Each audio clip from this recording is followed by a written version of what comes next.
Good evening, everyone. Nice to see you here. It's a regular meeting of the Pacific Grove City Council, maybe not so regular as we're ending one council and we're starting off with a new council. We'll have those ceremonies in just a few minutes. It's Wednesday, December 7th, 2022. It's 6 p.m. I call the meeting to order. And Ms. Kendall, will you give us a roll call?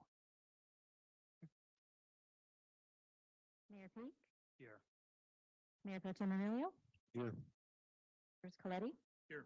McAdams, Here. Paduri, Here. Smith, and Tomlinson. Present.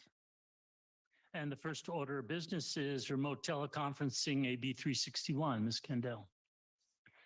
Thank you, Honorable Mayor, members of the City Council, staff, and members of the public.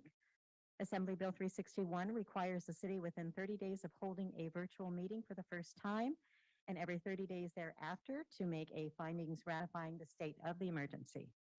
Council ratified Resolution 21-029 on October 6, 2021, and has ratified it monthly since. Staff recommends the council approve the recommended action ratifying the said resolution authorizing remote teleconference meetings of all city legislative bodies for the following 30 days in accord with the Ralph M. Brown Act. This concludes staff report. So may I have a motion Make a motion to approve. Second. and a vote, please? Mayor Pro Tem Emilio, Aye. Councilmember Smith, Aye. Mayor Peak, Aye. Councilmembers Coletti, Aye. McAdams, Aye. Paduri, Aye. and Tomlinson. Aye. Motion carries 7-0. I note that I overlooked public comment. If anyone wishes to make a comment, please do so now. Please come to the podium. Apologies for, pardon? This is AB 361. This is teleconferencing. This is, no, not yet, sorry. For the confusion, yeah. No public online, sir.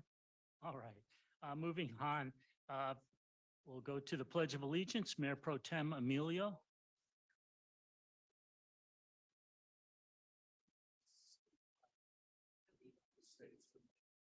And to the republic which it stands, one nation, under God, indivisible, with liberty and justice for all.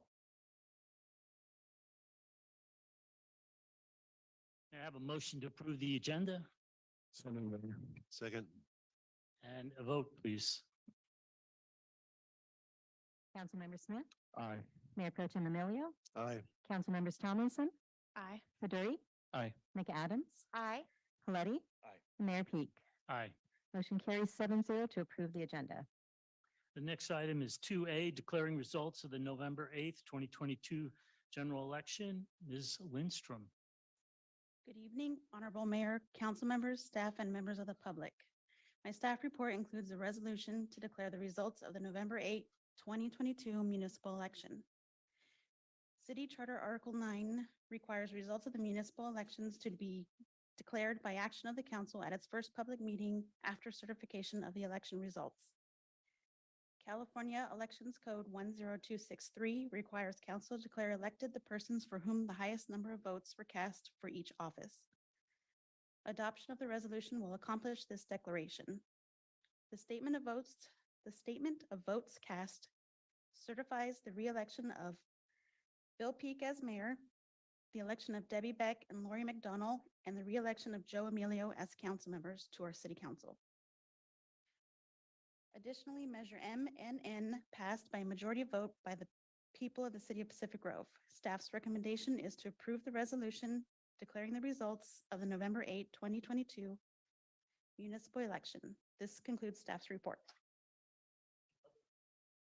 Any public comment on this item? Seeing none, may I have a motion? I think we had a hiccup. I'm happy to second that. All right, and a vote, please. Councilmember Smith, Aye. Councilmember McAdams, Aye. Mayor Peak, Aye. Mayor Pro Tem Emilio, Aye. Councilmembers Coletti, Aye. Paduri, Aye. and Tomlinson. Aye. Carries 7-0. Next agenda item is oaths of office for elected officials. Ms. Lindstrom. Honorable Mayor, council members, and the public. No council action is required. As Deputy City Clerk, I will administer oaths to Mayor-elect Peak first, and then to council members-elect Emilio, Beck, and McDonald. Thank you. What I suggest we do, Mr. Harvey, if that's okay with you, we do the certificates of appreciation first, and then we'll do the oaths of office. Thank you, Mayor. That sounds like a good plan. And this microphone is working? Okay, that's also good.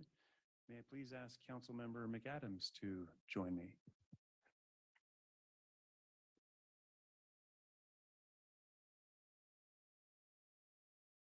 I'm not sure where you're going to put this, but I want you, this is for you. Yes, you do. That's okay.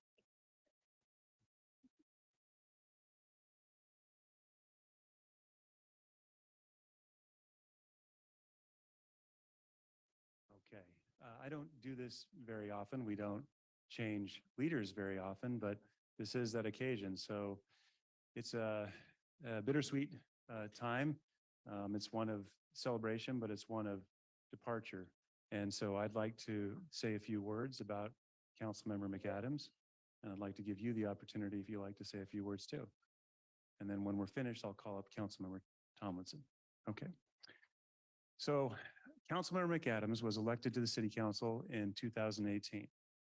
She has served as the City Council's representative to the Association of Monterey Bay Area Governments. She has served as the liaison to the Economic Development Commission. She is an alternate to the Monterey Bay National Marine Sanctuary Advisory Council. She is a liaison to the Monterey County Business Council. She served on the Housing Advisory Group, and she served on the Environmental Quality Policy Committee for the League of California Cities. There are many things that Councilmember McAdams accomplished during her tenure, so I'm just going to highlight a couple, and perhaps the councilmember would like to add some if I leave some out that you wanted me to mention. What comes to mind for me is the formalization and support of Pride Month, short-term rental enforcement assistant and ordinance enhancement, and the landmark initiative that led to the creation of the Diversity, Equity, and Inclusion, or DEI Task Force. Councilmember McAdams has distinguished herself while she's been on the council through her thorough research and preparedness, her advocacy for the unrepresented or the underrepresented, and her courage in the face of opposition. I will miss Jenny for her laugh and her empathy, among many other things. Thank you, Jenny, for your service. Your turn. Thank you.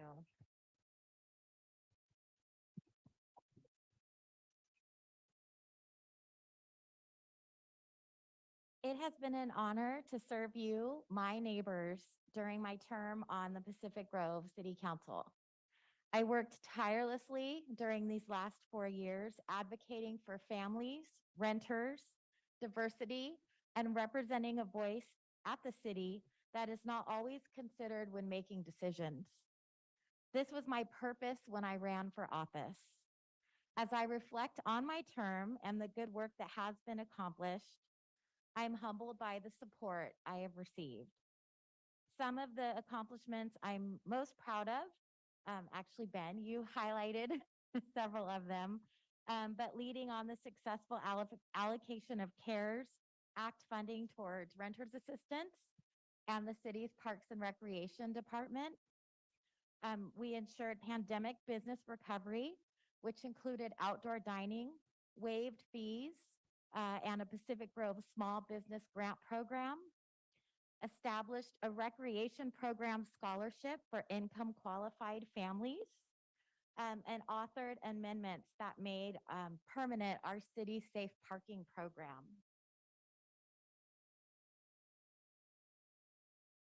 I am very grateful for this opportunity to work with my extremely talented colleagues behind me. 2 years and 4 years is a long time to work intimately with a group, not always agreeing, but in the end, we were able to make concessions and have some really hard conversations that where the final outcome was some meaningful work for the city. A huge show of gratitude to our incredible city staff, our police department, and all of the departments at the city that make it function and provide impeccable service to our community. Thank you to our passionate residents who have respectfully shared their views and suggestions, sometimes not so respectfully. But in the end, you know, we all love the city of Pacific Grove, and that is our commonality. I would like to thank my family and friends for their support. It truly takes a village. And to my partner and my kids, I love you so much. I will be home more. I won't be on Zoom meetings all the time or my cell phone, I promise. And just really in closing, we are in a critical time to continue the good work towards justice, equity, and preserving our democracy. Local representation matters, and holding our electeds accountable is key to the success of functioning and equitable leadership. Thank you so much for allowing me to serve this amazing city, and I'm truly passionate. And thank you to the residents who are just as equally passionate.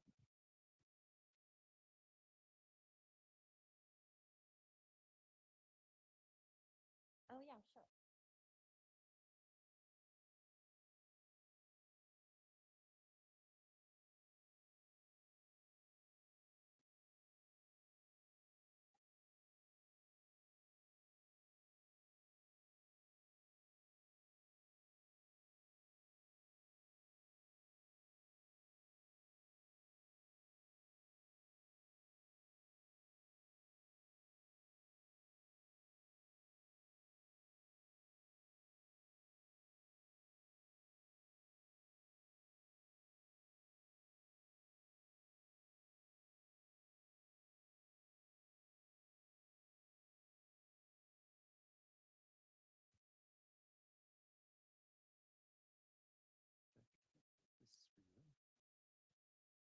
This is for you.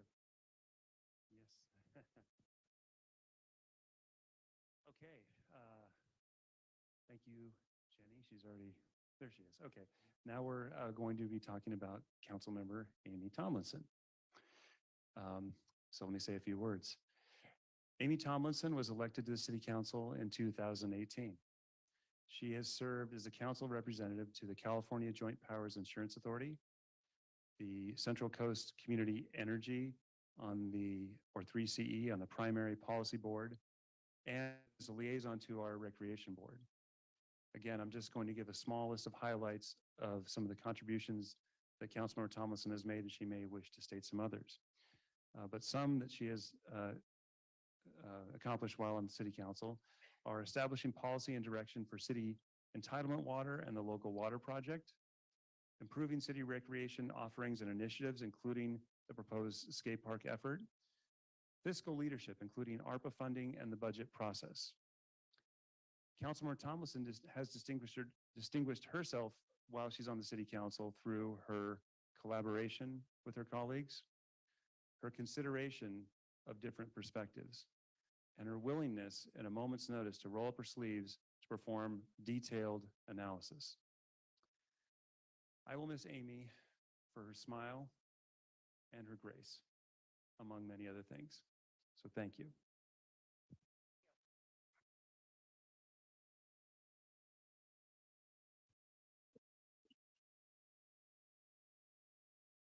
I'm very excited about those flowers. Thank you. And I think you got my husband out of the doghouse for not getting me flowers. No, just kidding. um, just kidding. I'll start by saying, you know, I really, all I prepared was a list of people to thank. So please bear with me. But I'm going to start with the most important, which is my family, my husband Warren and Alex and Katie. I can't thank you enough. From the day I came home in the summer of 18 and said, I want to run for city council. There's some people in the room who are responsible for that, planting that seed. and what it was going to take to figure out how to run a campaign, how to get yourself elected. That's a whole process. They went door to door with me. They said, I'm here for you. I support you. You know, from the second the idea came in the door at our home.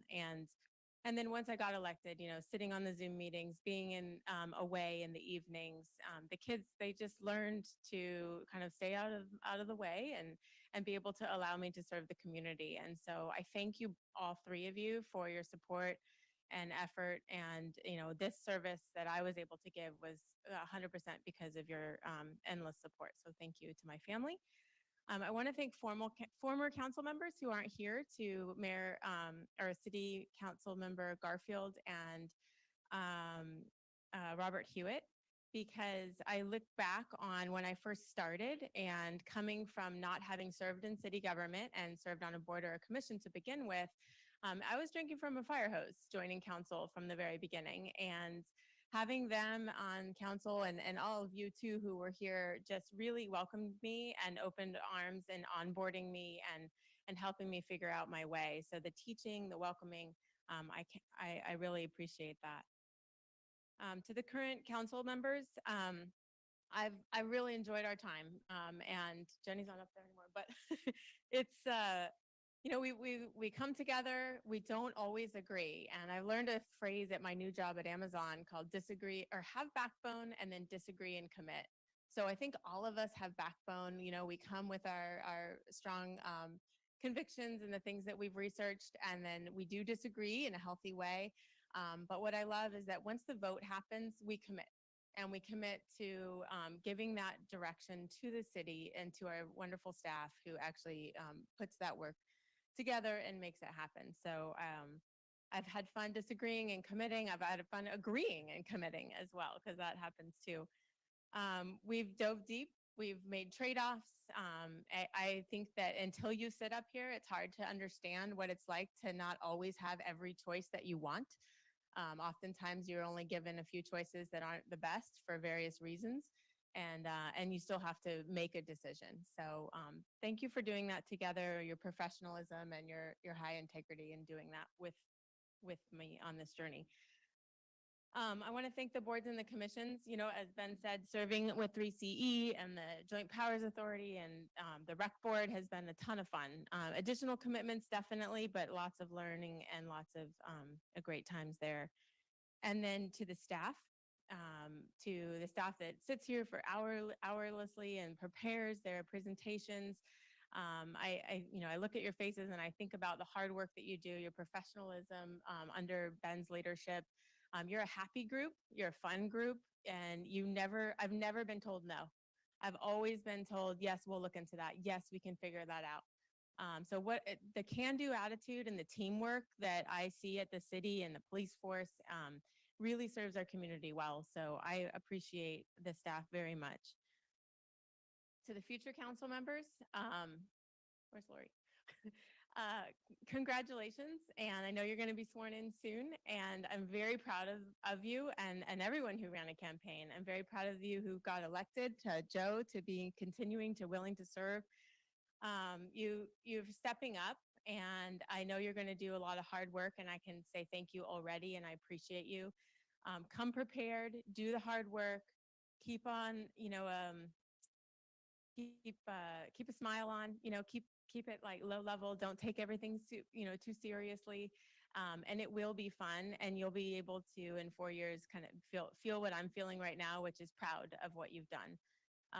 So I want that for you, and I know that you're going to do a great job in the journey ahead.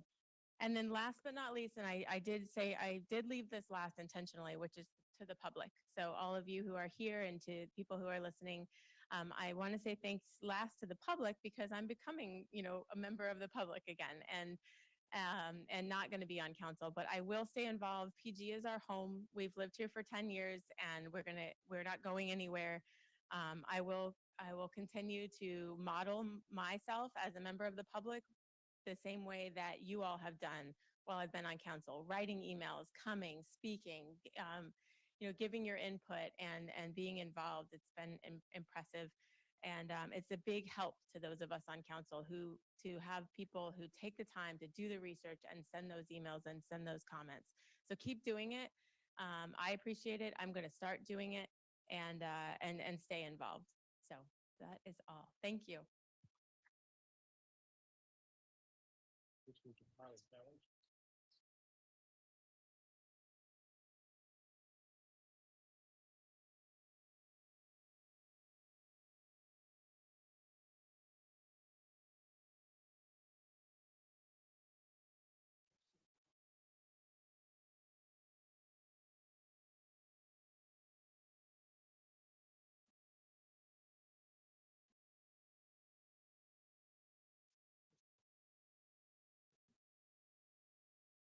Thank you, Mr. Harvey.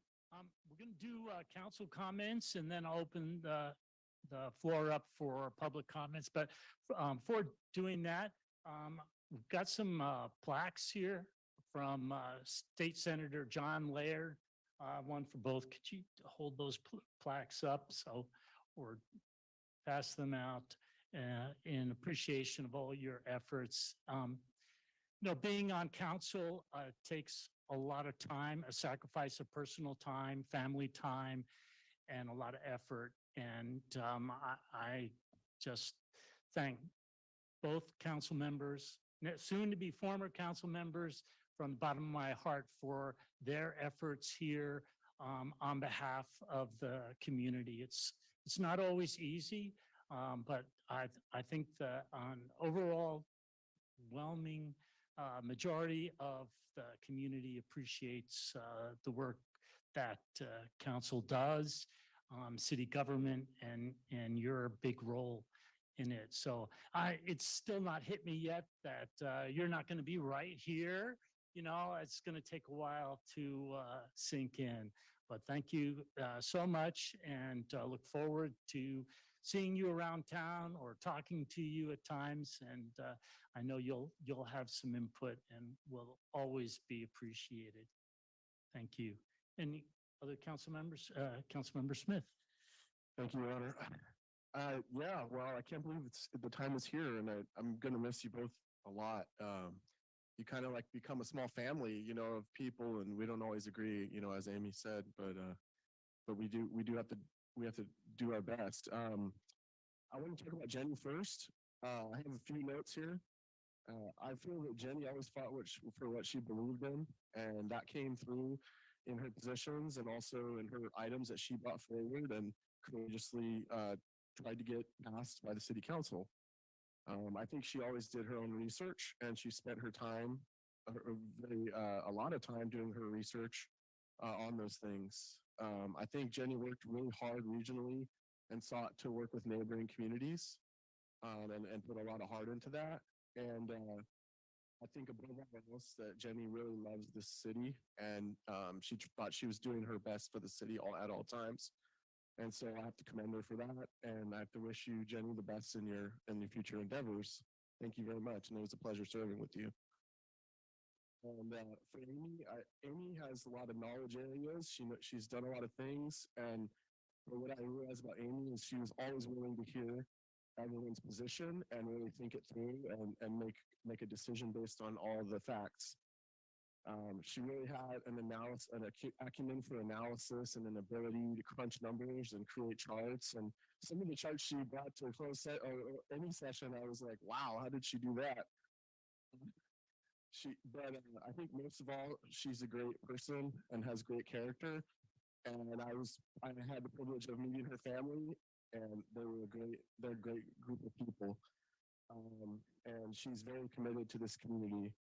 And so it's truly been a pleasure to serve with you, Amy, and I know that we'll continue to be friends as time goes on. Thank you. Mayor Pro Tem Emilio. Thank you. Thank you, Nick, for stealing my thunder. No, but it's been a real pleasure working with both of you, and really, truly be missed. And I know once in a while a couple of us go out for breakfast, but now we don't have to worry about the Brown Act, and we could have both of you come out to breakfast with us.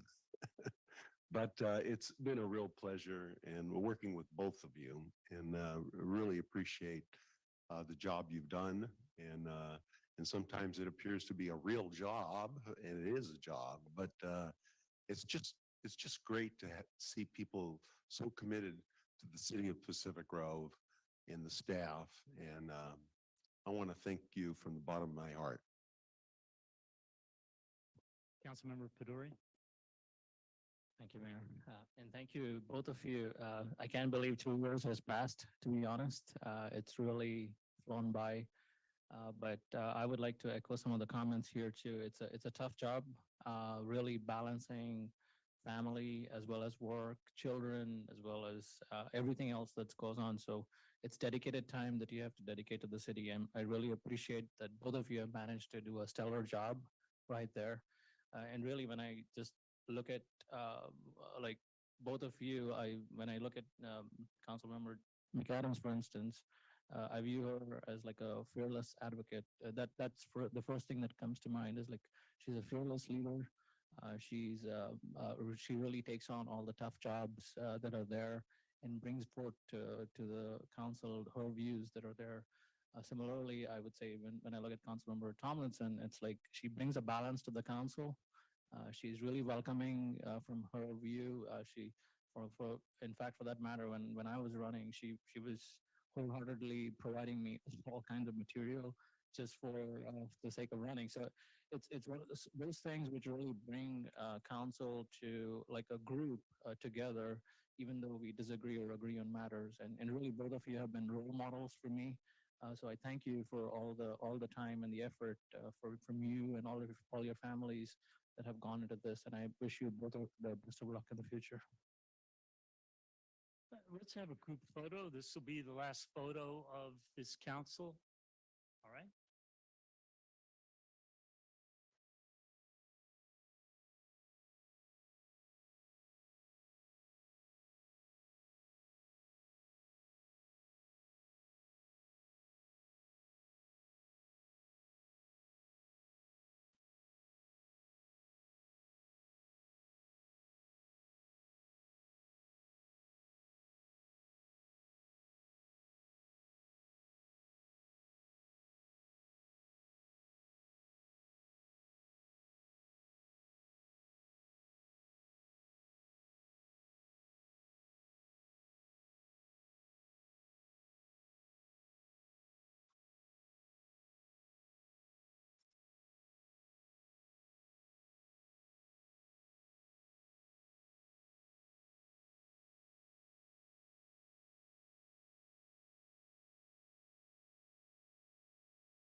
Members of the public would like to say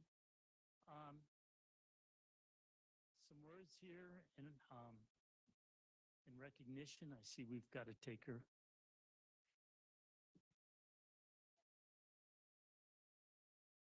Thank you, Mr. Jackman. Appreciate it. Welcome. Time for issues and questions. It is a moment for thanks and congratulations. First, thank you to both Jenny McAdams and Amy Tomlinson for completing 4 years of selfless service to the town. Even from the outside, as a citizen and board member before, I can think of no position as more demanding than city council member. And you both have done, it's hard to look when you both have done your best and super service for our community.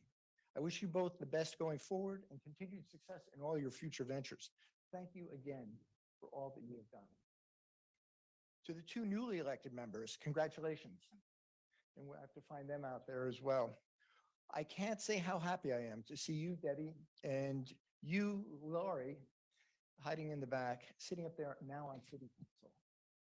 But really, I'm not surprised. You both bring unparalleled energy, vitality, critical thinking, and a sense of connecting to the community in your approaches. This gives me hope that our new city council will be among the best ever going forward.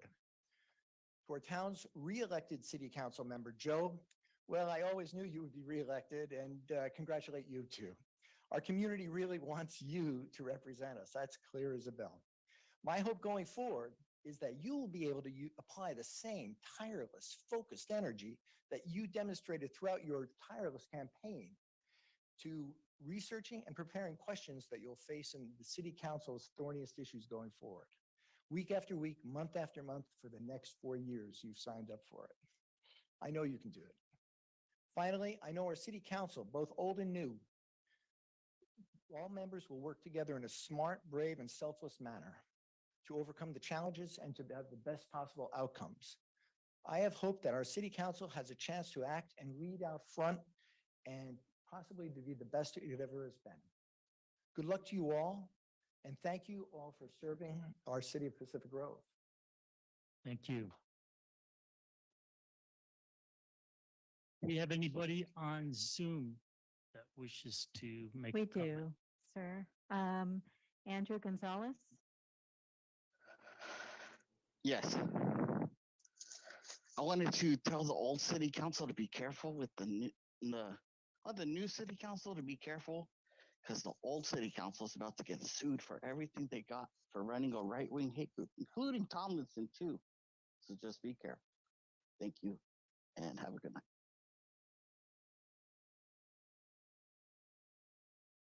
Nadia Mark? Welcome. Hi, everyone. I'd like to congratulate the incoming council members and take this opportunity to remind you all that we have a platform to model a growth mindset and to represent all the voices in the community. And with one of the community's fiercest champions leaving the council, there's a champion who is leaving and voices who are left voiceless. So I'm hoping that all of you will keep this in mind and model that growth mindset. And I just want to give you all a reminder that criticism does not mean that we don't support you. So thank you so much for your service. Thank you. Dara Vining? Welcome. Thank you. Mine's just going to be very short, but I just wanted to, thank Jenny McAdams and Amy Tomlinson for their service. And I want to congratulate Debbie Beck and Lori McDonald in the reelection of Joe Amelio. Thank you. Thank you. No, my hands are raised, Mr. Mayor. All right, well, I'll conclude public comment and we'll move on to the oaths for our newly elected officials. Ms. Lindstrom.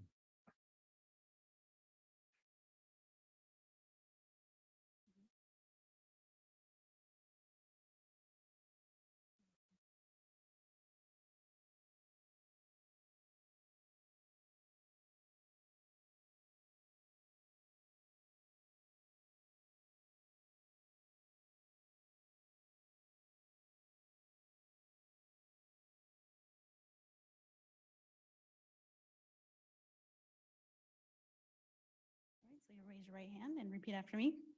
I, Bill Peak, do solemnly swear I, Bill Peak, do solemnly swear that I will support and defend the Constitution of the United States that I will support and defend the Constitution of the United States and the Constitution of the State of California and the Constitution of the State of California against all enemies, foreign and domestic, against all enemies, foreign and domestic, that I will bear true faith and allegiance that I will bear true faith and allegiance to the Constitution of the United States to the Constitution of the United States and the Constitution of the State of California, and the Constitution of the State of California, and I take this obligation freely and I take this obligation freely without any mental reservation without any mental reservations or purpose of evasion, or purpose of evasion, and that it will well and faithfully and that I will well and faithfully discharge the duties discharge the duties upon which I am about to enter. upon which I'm about to enter.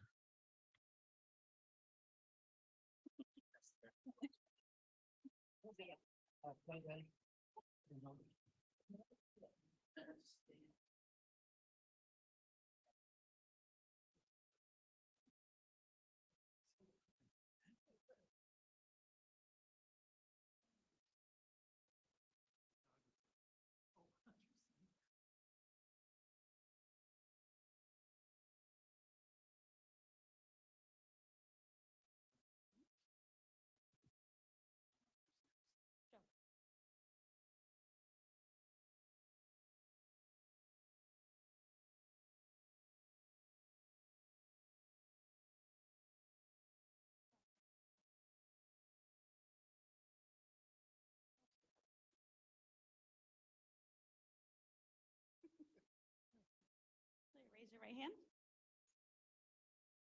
I, Joe Emilio, do solemnly swear I, Joe Emilio, do solemnly swear that I will support and defend the Constitution of the United States that I will support and defend the Constitution of the United States and the Constitution of the State of California and the Constitution of the State of California against all enemies, foreign and domestic, against all enemies, foreign and domestic. that I will bear true faith and allegiance I will bear true faith and allegiance to the Constitution of the United States to the Constitution of the United States and the Constitution of the State of California. and the Constitution of the United State of California. I take this obligation freely I take this obligation freely without any mental reservation without any mental reservations or purpose of evasion, or purpose of evasion, and that I will well and faithfully discharge and I will and faithfully discharge the duties upon duties upon which I am about to enter. which I'm about to enter. Yep. Thank you.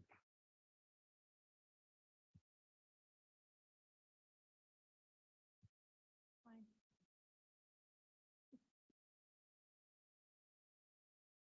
I, Debbie Beck, do solemnly swear I, Debbie Beck, do solemnly swear that I will support and defend that I will support and defend that I will support and defend the Constitution of the United States the Constitution of the United States and the Constitution of the State of California and the Constitution of the State of California against all enemies, foreign and domestic, against all enemies, foreign and domestic, that I will bear true faith and allegiance that I will bear true faith and allegiance to the Constitution of the United States to the Constitution of the United States and the Constitution of the State of California. and to the Constitution of the State of California.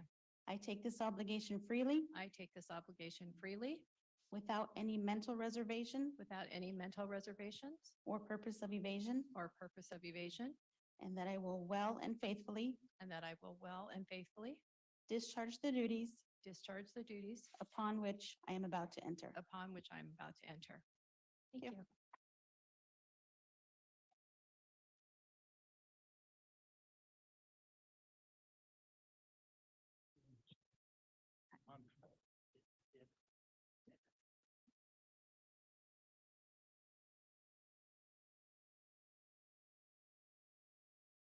I, Lori McDonald, do solemnly affirm I, Lori McDonald, do solemnly affirm that I will support and defend the Constitution of the United States that I will support and defend the Constitution of the United States and the Constitution of the State of California and the Constitution of the State of California against all enemies, foreign and domestic, against all enemies, foreign and domestic, that I will bear true faith and allegiance that I will bear true faith and allegiance to the Constitution of the United States to the Constitution of the United States and the Constitution of the State of California. and the Constitution of the State of California.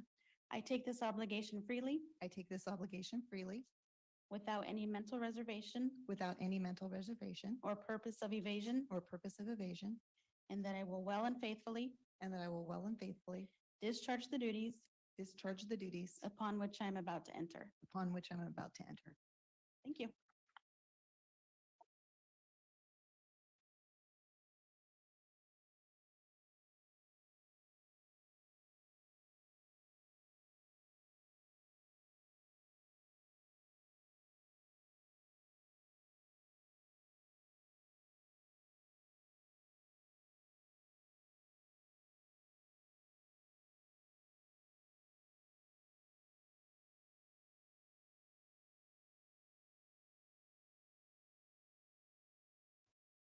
I want to again say congratulations to our returning council member, Joe Emilio. It doesn't feel like you've left. And our newly elected council members. Much appreciated. Look forward to a couple of years of productive efforts on behalf of the community and to the public. Speaking for myself, I just want to say that it continues to be an honor and a privilege to serve the citizens of Pacific Grove. Anyone else? All right. I know for myself, thank you to the public for all the support that you gave me for my reelection. And I'll continue to do the best for the citizens and the community of Pacific Grove. I will keep that in mind all on my decisions, but thank you very much.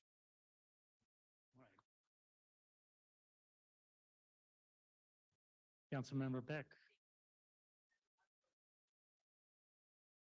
And the staff. I thought I was on, yeah.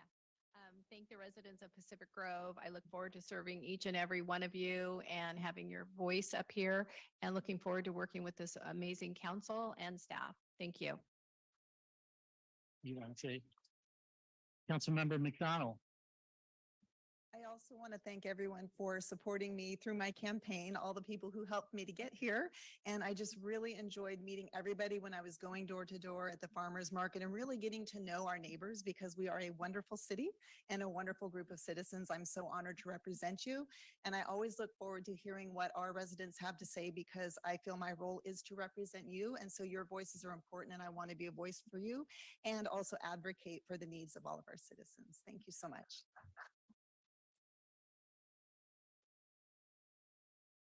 Well, now on to more routine business, and we'll start with staff announcements. Mr. Pyrick, do you have any announcements? I'd like to announce I found the mute, the button to unmute, so I have no announcements. All right. Mr. Harvey. Mr. Mayor, I think I only have one this evening. I will be convening city manager offsite office hours in January on Wednesday, the 11th at the I'm going to get the name of the establishment wrong, the bakery, the Bagel Cafe. I think it's called the Bagel Cafe. It's up on Forest. I go there all the time. I can't remember the name. Anyway, more information will be coming out about that. Thank you. Okay. And council members. Councilmember Pedori. Yeah, I'd like to take this opportunity to actually thank Mr. Mike Wax, Mr. Mark Chapman, Ms. Tina Rowe, and Mr. O'Hanlon for participating in the democratic process.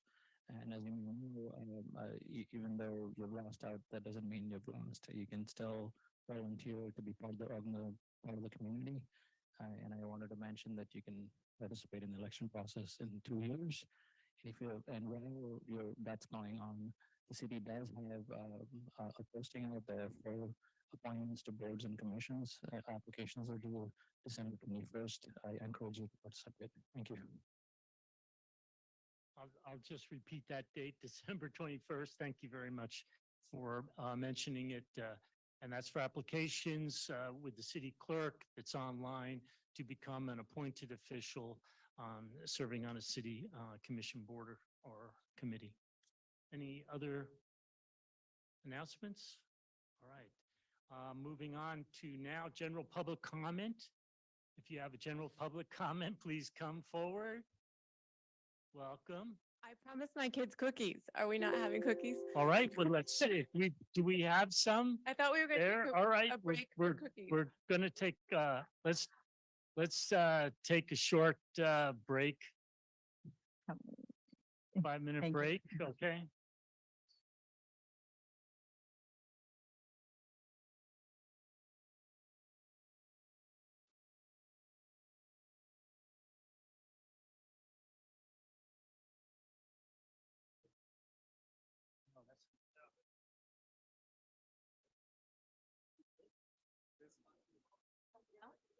Very nice words. December 21st.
over there. No.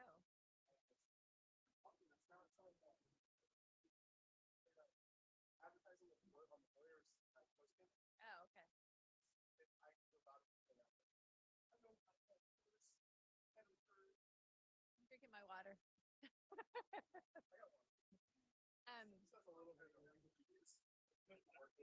Oh. I'm surprised my little Ben survived. I thought for sure we were gonna like, Auntie Jen, you have to take him, but he survived, so, yeah. All right. No, and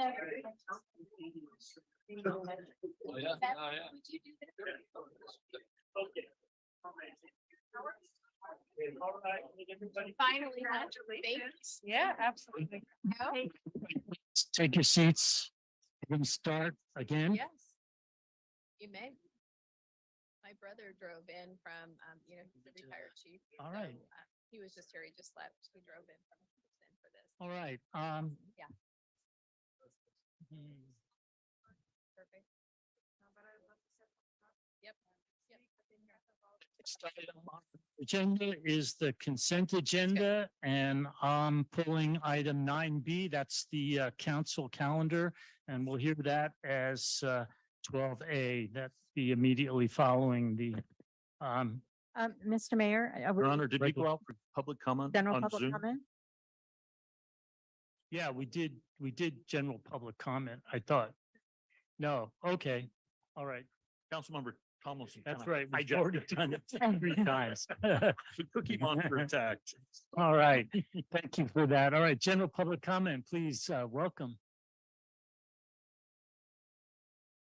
All right, good evening, Mayor Peak and City Council members. My name is Nancy Parsons. I'm here tonight to make you aware of changes to the Monterey Salinas Transit bus schedule. First, I would like to ask how many of you ride the bus? Does anybody here ride the bus? Anybody in the audience ride the bus? Ms. Parsons, this isn't a Q&A. Please make your comments. Okay, sorry. At a time when we should be trying to cut our carbon footprint, I have to wonder why more people aren't using the MST. I live in Del Monte Park and ride the bus often. Just this week, I learned that the MST will no longer be servicing my neighborhood. The number 2 line will still be running, but will exclude Del Monte Park.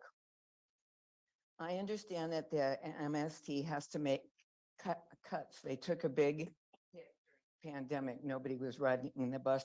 It was considered dangerous. So why were the people of Del Monte Park not notified of these possible changes earlier? So we might have offered input regarding the changes. There are several handicapped riders in our neighborhood that will now not have transportation available to them. Joe Emilio, I have to ask you, you're on the MST board and the Traffic Commission. You must have been aware of possible changes, and yet no one in my neighborhood knew about it. Because you live in Del Monte Park and serve on the board, why didn't you reach out to the people of your community to inform them and ask them for input? Del Monte Park has no sidewalks and is not pedestrian friendly. The now 15-minute walk to the nearest bus stop will take more time and will be dangerous for those who are handicapped. Once again, I feel the people of Del Monte Park are the poor relatives and are always either exploited or left out of everything. So I have to ask, do you have any comment, and were you all aware of the changes? This is not Q&A. Is that your? Well, does anybody have any comment about the Yeah, bus? we don't normally respond Okay. During general public comment. It's just your time, public's time to freely speak to just the express. council. Yeah. Okay. All right, then. And please, I know you've sent an email, and council now has the opportunity to respond to you also. Okay, and everyone on the email. council got the email? Yes, Yes. Okay, thank you. thank you. Welcome. My name is Peggy Gibbs. I just wanted to correct something that earlier didn't get done. And that is, I don't think that we officially thanked as the public, Mayor Peak for his successful run. And so I just wanted to take a moment to do that and welcome you to the next 4 years. Well, 2 years. you. Thank you.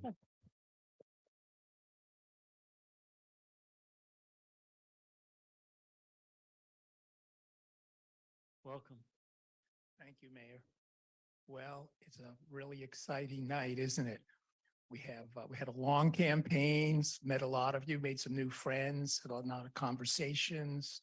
And it's good to see you all were able to fulfill your goal and to make it up to be on the council, the new people especially. I want to thank the older folks who have been here serving for the last 2 years. Thanks for putting in your time. Now we can get down, once the celebration's over, next week or maybe later this evening, we can get down to business.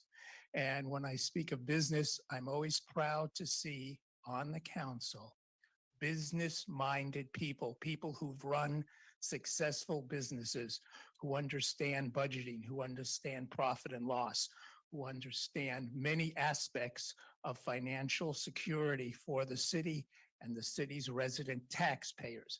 I know we often hear that we have underprivileged and unrepresented groups in the city. I don't know of any that are politically unrepresented. Everyone here, myself, everyone in the audience, all those online, those at home watching TV and doing other things, they're all represented by you. And we put a lot of faith in your ability to represent us. So I hope you will begin this new term of new council people joining in and will be business-minded, to be concerned with your spending, the budget, and avoid as much as possible, and it can be done, it's not that difficult, avoid new taxes and issues that are pretended to be tax increases and needed by the city, because the city of Pacific Grove doesn't have a taxation problem. You have a spending problem, and that needs to be addressed by all of you and kept in mind with every decision you make. So thank you very much. It was a pleasure speaking to you. Thank you. All right. Welcome. Mr. Gibbs, you're nearest. Thank you, Mayor. Thank you, Council, to the new members here. I thought maybe I'd get to be the first one to make a public comment to the, but 3 or 4 people beat me to it, including my wife. But some of you may know that my favorite topic, and you heard me talk about it many times, and you probably thought I was going to get up here and say something about a topic that means a lot to me. And it is tonight, I'm going to bring it up. I'm sorry, Mayor, but it's brownies. I don't know who bought these brownies, but I had one. I'm trying to keep from having 2. So I don't know who's responsible for that. We're really good. And I thought it was a really nice exchange and changeover. And congratulations to Lori and to Debbie and to the mayor. I have to say that we came from the Bay Area and we've been coming down here for a long time. And we've been involved in things like this in other cities. But this is the first time that actually anybody came to my door. Joe came to my door. Debbie came to the door. Lori came, and it was like I was shocked that everybody was so nice and open and willing to talk about pretty much any issue. We tried to kick Joe out after a certain period of time, and then he wanted to talk about more issues. So we sat and listened to that. So I was, to me, somebody once said, Tip O'Neill, a longtime congressman, a Democrat, once said that all of politics is local. And I would just say to you all, all politics here in PG is local and it's inspirational, whatever side you're coming from. And Peggy and me were inspired by everybody just getting out, going to the farmer's market and doing their thing. I've got a minute or so left. But I truly believe that it was really something to see. I've never seen it before. I've been around for a few years. The last thing, and I would follow on what Mr. Vince said, business is really important in Pacific Grove. Those of you that we talk to probably know that we are big proponents of small business. We have talked to everybody. We have some proposals in mind to bring out. I know we talked to Chaps about this quite a bit, and he's been very supportive about doing some sort of a business competition for kids to bring ideas up for sustainability, for new kinds of products, provide water to the city, and get the kids involved, introduce them early in this process of being involved in the city. And so I thank everybody for being receptive to our thoughts and comments about that. So congratulations again to the mayor, to Joe, to Lori, and sorry to use your first name, so I feel like your family, and to Debbie. Okay, thank you very much. Thank you.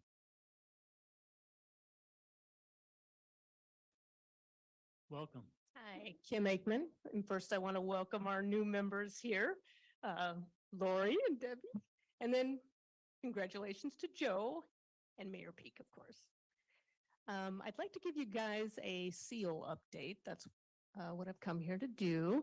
And, you know, many people don't know that our seals are here year-round, that they're year-round residents at Hopkins West Beach.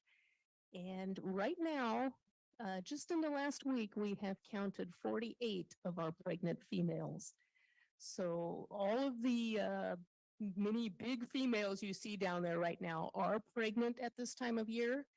And I just want to make everybody aware of that and to keep that in mind with anything moving forward, because this is a sensitive time now for them, and pupping season's breathing down our back already.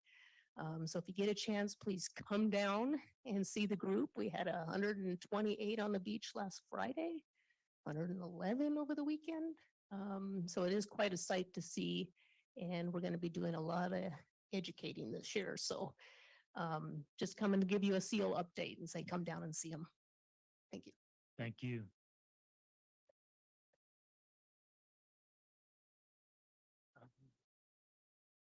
Anyone else wishing to speak?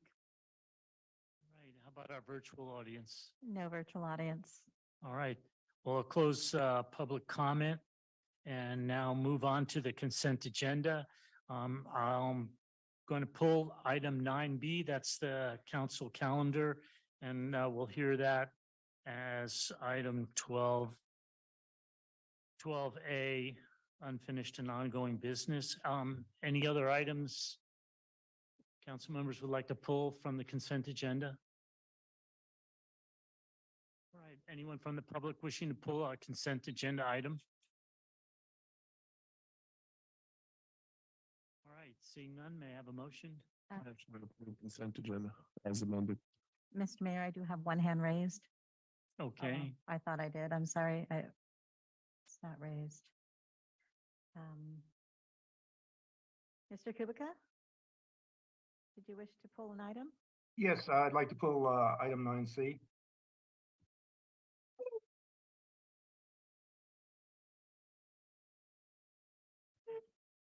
The 9C, that's the Museum of Natural History Roof Repair Project. All right. And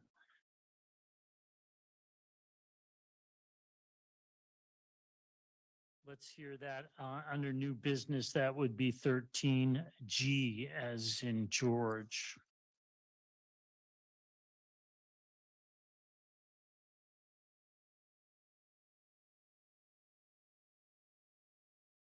Any other hands up from the public No, sir. on Zoom? All right. Motion, please. Motion. Second. And a vote, please. Member Smith? Aye. Mayor Pro Tem Emilio? Aye. Mayor Peak? Aye. Council members Beck? Paletti? Aye. McDonald? Aye. Paduri? Aye. Motion carries 7-0 to approve the consent agenda as modified. Briefly, what council has just done, we've approved council minutes from November 16th. We've approved a resolution supporting the Blue Zones project. We have also adopted a resolution in support of net energy metering, which is in support of rooftop solar. We've held a second reading and adopted an ordinance to amend the salary schedule minimum wage. We've held also a second reading and adopted an ordinance amending the current fiscal year budget. We've received a statement, the Governor Newsom's executive order N-16-22 on DEI. We have received minutes from the Monterey Salinas Transit Board. We have, let's see. We've approved appointments to regional boards and endorsed liaisons. And we've received minutes from the Beautification and Natural Resources Commission from August and September, and the Traffic Safety Commission from their November meeting. And that brings us on to the new item 12A, or the council calendar, which was formerly 9B. Ms. Kendall, is that your item? It is, sir. Thank you. I did not prepare a PowerPoint of any kind, sir, but this is just our annual, well, not annual, but our calendar of council meetings that I put together each time a new council comes on board, and it's usually for the following 2 years. And so it's a calendar for 2023 through 2024. That's my report tonight. Do we have any public comment on the council calendar? From our Zoom audience? We do have one hand raised, Mr. Mayor. Andrew Kay. Welcome.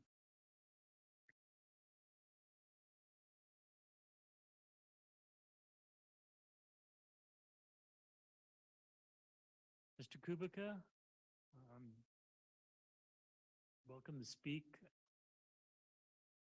Perhaps his hand was left up. I'm thinking so. Thank you. There are no other hands raised. All right. And I have one slide. Ms. Kendall, could you put that one slide up? Well, the next page. So I didn't have any comments about the standard regular meeting schedule, which is the first and third Wednesdays of the month, excluding January. But what I wanted to do was to hear council's thoughts on two important items. One is goal setting, which is now that, and we're going to be talking about that a little bit later in the agenda, setting new council goals for the next 2 years for this council, and also talk about budget workshop. We had a budget workshop in 2 years ago in March 2021, and I'd like to hear some council thoughts. We've got 2 council members that were new at the time. I thought that was a very thorough review and getting us all up to speed and thinking about what are the components of the budget. So both of these activities, I would say we should consider approximately 2 hours apiece. And so these could be standalone special meetings. And I've shown dates for goal setting in red, January 25th, February 8th. Those are Wednesdays. If it were to be a standalone meeting, which I highly recommend, and then the budget workshop following in March. Of course, we could do these 2 activities during a regular meeting. However, that's going to take a considerable amount of time. Is going to push off other items. So council members' thoughts, Councilmember Coletti. Thank you, Your Honor. When I came on council, and we did have the budget workshop that you mentioned in March of 2021, I thought it was invaluable. There was a lot of information that got presented that we don't typically see. There were some reports, for instance, on our leases and our rent performance. It was just a very deep dive into the budget, and it was a great precursor to getting prepared for preparing the budget for that fiscal year or for the upcoming fiscal year. So I would hope it would be a standalone and 2 hours, as much time as we can dedicate to discussing and having the information presented. Councilmember Smith. Oh, thank you, Your Honor. I think you're suggesting one session for each of these, and that's what I would support that, even though there's four. Yeah. You meant one of each red and blue. Okay, and I'm okay with that, and all of these dates are fine for that, and I think we should do that because we never seem to have any time at the end during these meetings to get to things like this. So, thank you. Councilmember Pedori. Thank you. Yeah, I would agree. Actually, the goal setting meeting, the two items that we're going to talk about here, budget workshop and goal setting, are really important for the new council to really understand what is happening with the city itself. Also, you may have run on some certain election kind of goals yourself, and this is a great time to have those goals under consideration while the council is discussing it. The only comment I have regarding the dates is Jan 18, Jan 25, Feb 1, Feb 8, and Feb 15. These are 5 continuous weeks. My suggestion is to move the Feb 8th to Feb 22nd, and similarly March 8th to potentially April, unless there's a reason why it's not in April. Okay, yeah, just to clarify, I had just put down 2 tentative dates. I did not intend, my mistake. It was just one meeting for goal setting on either of these 2 dates proposed, and 1 meeting for the budget workshop on either of those dates. Okay, understood. Okay, so with that, I'm good with this. I also would like to make a comment that typically it makes sense for us to have 2 meetings in January. I know maybe that's not the protocol, or I don't know why that was the protocol, but knowing that typically, I would say bigger items come up in December, it appears having 2 meetings in January, I'm not opposed to it. Thank you. Okay. Councilmember Emilio. Thank you, Mayor. I'm fine with the goal setting dates and the budget workshops. I'm okay with those dates. I also want to mention that when I first got elected in I believe it was 2018, we had a goal setting workshop at Asilomar. And I want to say someone facilitated that goal setting workshop, and I found that to be invaluable when I first came on. So that's a suggestion to have a goal setting workshop. I think that would be important. Councilmember Beck. Thank you, Your Honor.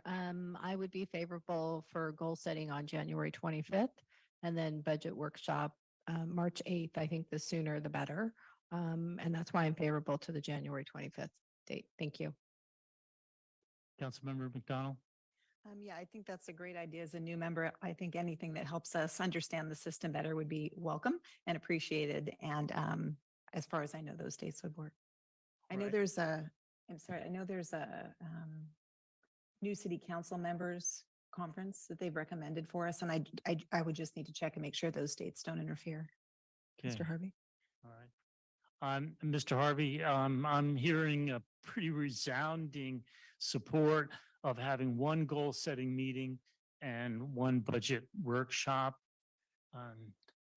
I concur with Councilmember Beck. To me, the sooner the better, but that also depends on all council availability as well as your staff availability.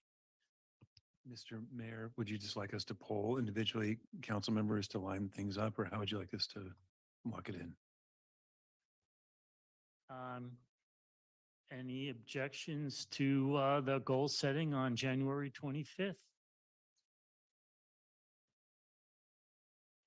the budget workshop on March 8th.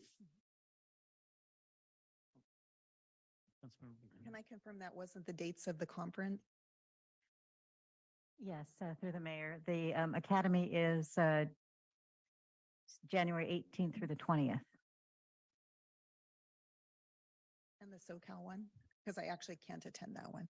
Okay, let's see here. One academy is in Sacramento, January 18th through the 20th. And the other is February 1st through the 3rd in Universal City. All right, Mr. Harvey, Thank you, Mayor. That will work. lock in those dates, January 25th and March 8th. That'd be Wednesday at starting at 6 p.m. Single item agendas. Right? Yeah, I'll move to approve the schedule with those two added meetings. And may we have a vote, please? Councilmember Smith, Aye. Councilmember Coletti, Aye. Mayor Peak, Aye. Mayor Pro Tem Emilio, Aye. Councilmembers Beck, Aye. McDonald, and Federi. Aye. Motion carries 7-0. All right, moving on to item 13A, Mayor Pro Tem. That's my item. I had no slides for this. This is a exercise. The Mayor Pro Tem, or formerly Mayor Pro Tempore, is a position that is described in our charter and municipal code. And we choose council members elect a Mayor Pro Tem. And the process has been that there's nominations. You can nominate yourself or another council member. And then we have a motion to close nominations. And then we have a vote. And it requires a vote of 4 to select a Mayor Pro Tem. And if the first vote, we don't get a majority approval, then we'll just till we finally get to electing a Mayor Pro Tem with 4 votes. Okay, I'm not sure where that voice came from. Do we do we have any public comment here in the audience? Please come forward. Welcome.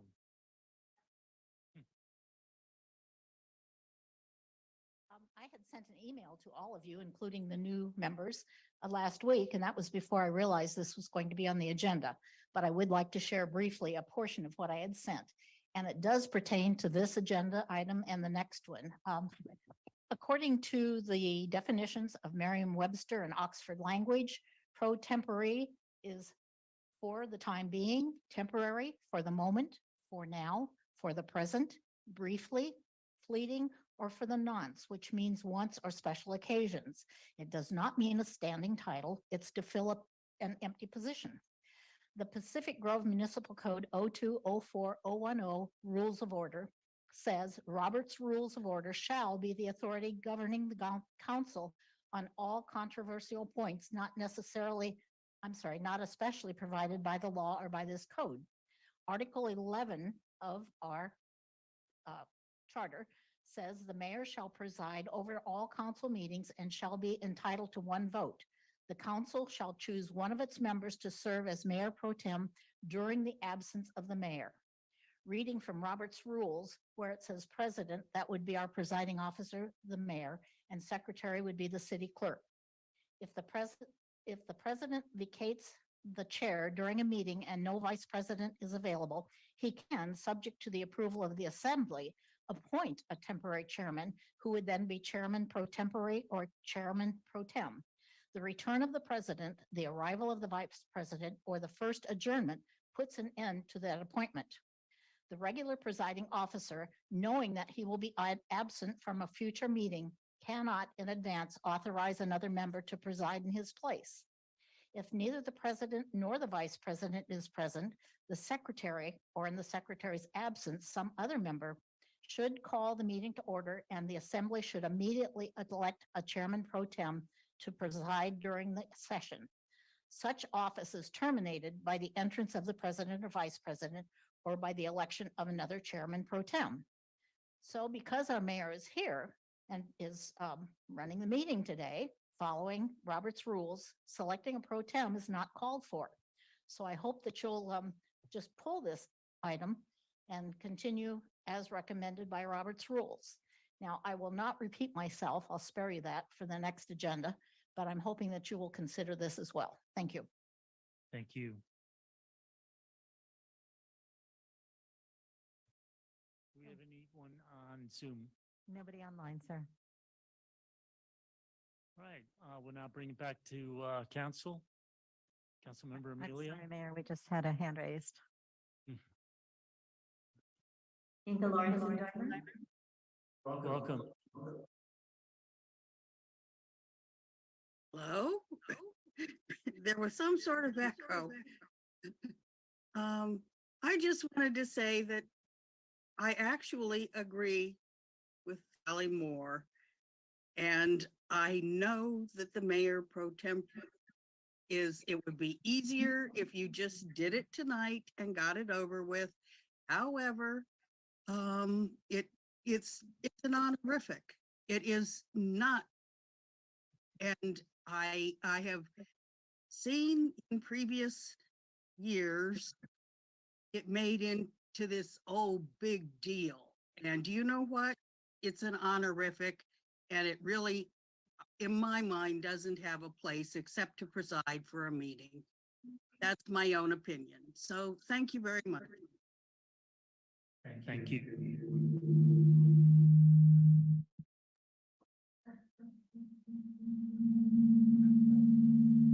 No further.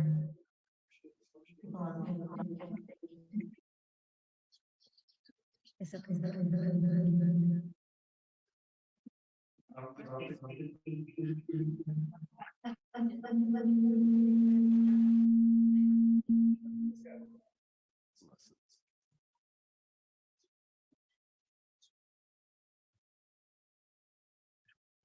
Okay.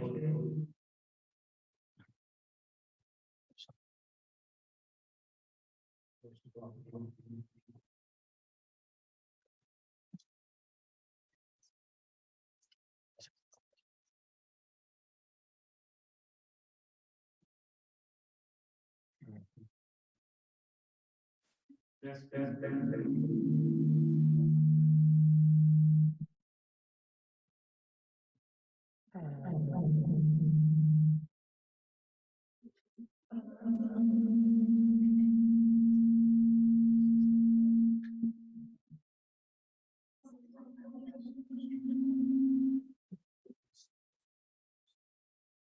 Yes, ma'am.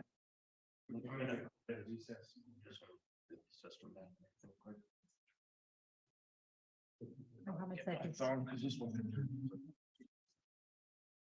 That's weird.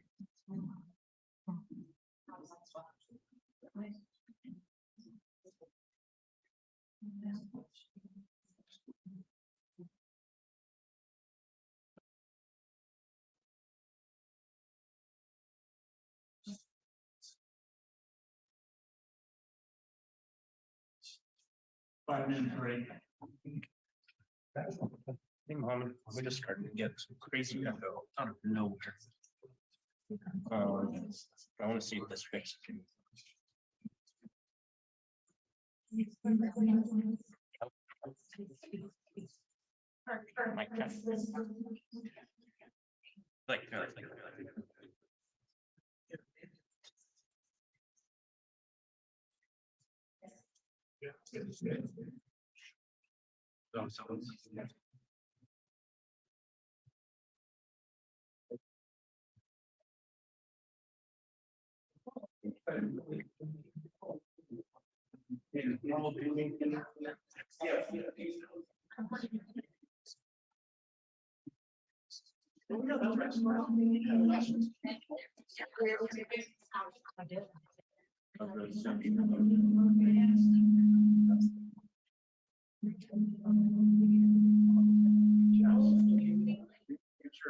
Testing,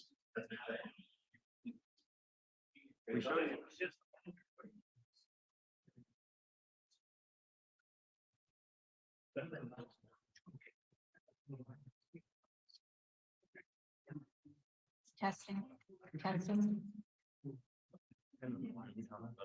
Seems like you're still getting. Testing 1, 2, 3. Testing 1, 2, 3. That's not as bad. See if backup cancellations on.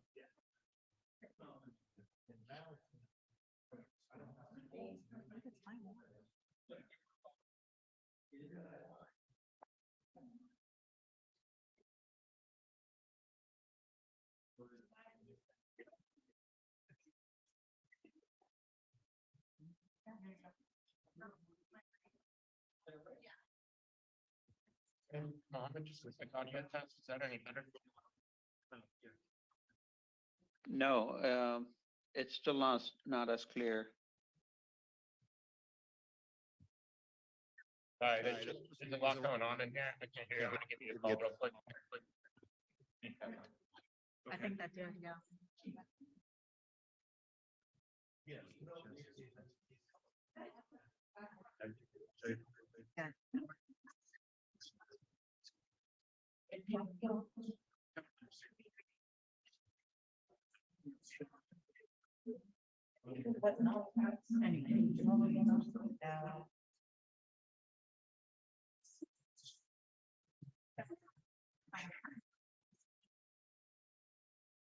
Not on now.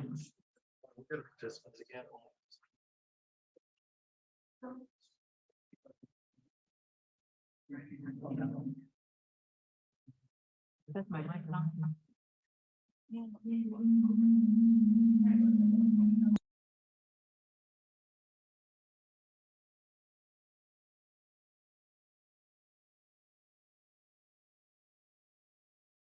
Hello, testing, 1, 2, 3. But I was muted here. That's so weird.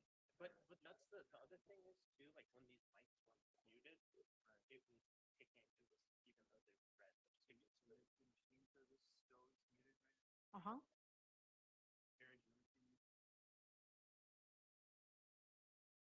Check.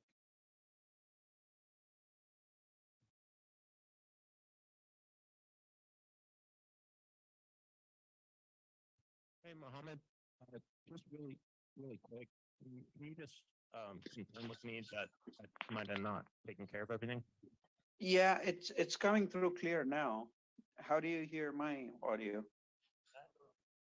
Okay, we may have had a laptop open, we may have not, but it seems, if it's working right now, it seems like we should be good to go. If we experience that again, I'll do that hard reset, but it's loud and clear right now. Yeah, the echo is gone now. Okay, awesome. Thank you so much. Thanks.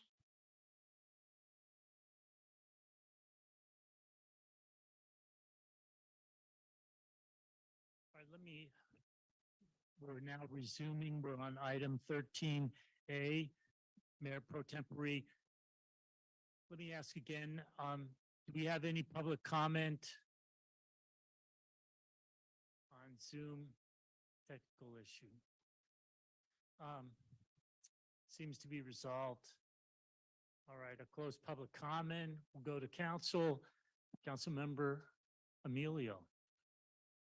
Thank you, Mayor.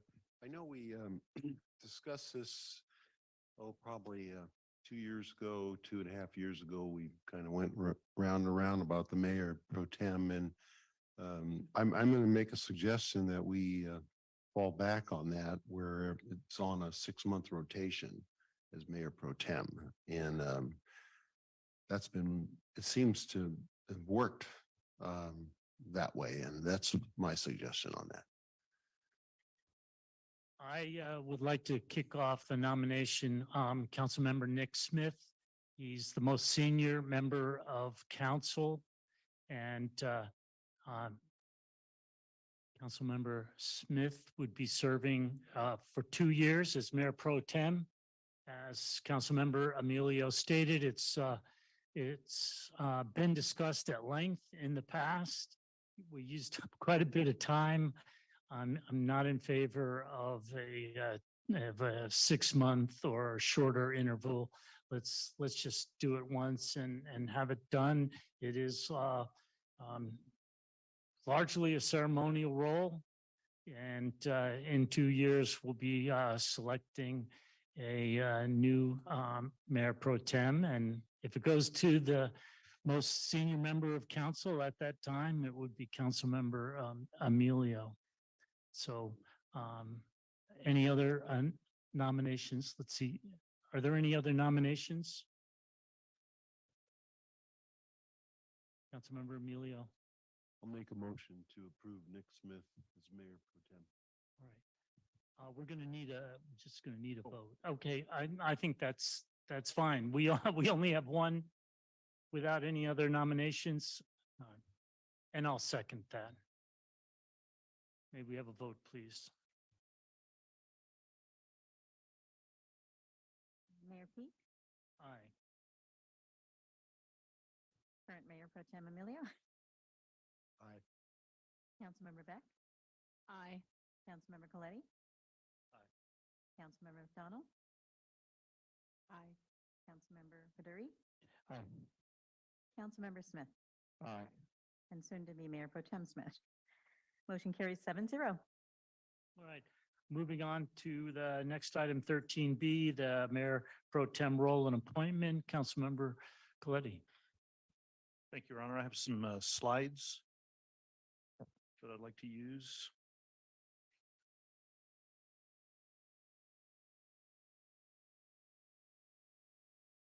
And, you know, this is going to speak to, just to preface this is going to speak to some of the comments that were made by the public on the last item, where there is a lot of confusion.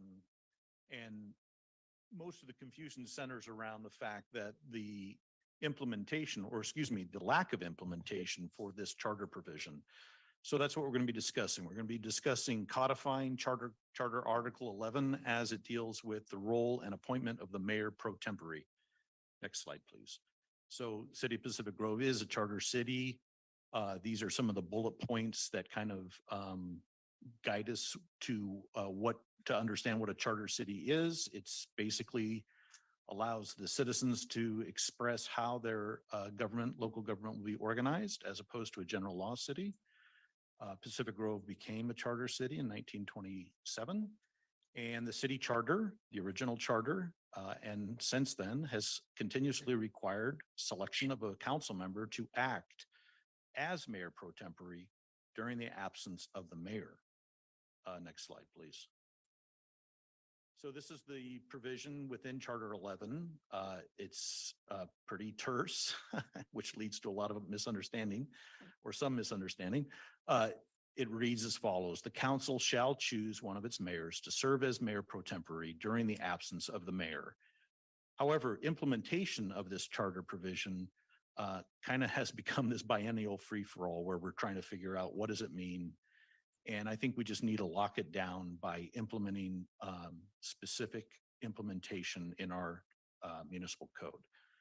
So the proposed ordinance, which is attached to the agenda report, ensures compliance with Article 11 and better clarifies its interpretation and implementation. Next slide, please. So two subsections that I've included in the slides. I'm not going to read them, but well, maybe I will. So these are found in the ordinance as well. I'm just pulling out the core subsections of the proposed ordinance. The first one deals with the role of the mayor pro tempore. The mayor pro tempore shall act as mayor during the absence or disability of the mayor, and shall possess the powers and discharge the duties of the mayor during such absence or disability only, provided, however, that the mayor pro tempore shall have no authority to appoint persons to serve on any board, committee, or commission. That's a discretionary power that or duty that is given to the mayor, and we're going to forego having the mayor pro tempore have that power during the brief time he would be in office. That's the idea. Next slide, please. First slide dealt with the role. This deals with the appointment. So at the meeting at which the declaration of the election results for a general municipal election is made, that's today, the city council shall by election appoint one of its members as mayor pro tempore, who shall serve in such capacity at the pleasure of the city council. The procedure for nominating the mayor pro tempore shall be prescribed by city council policy. The city council policy for that nomination procedure is also attached to the agenda report. Next slide, please. So these are the, what distinguishes the mayor from a council member. It's basically what you see here on this slide. It's these four unique duties. The mayor presides over council meetings, the mayor signs contracts, the mayor signs ordinances, and the mayor appoints boards, commissions, and committee members.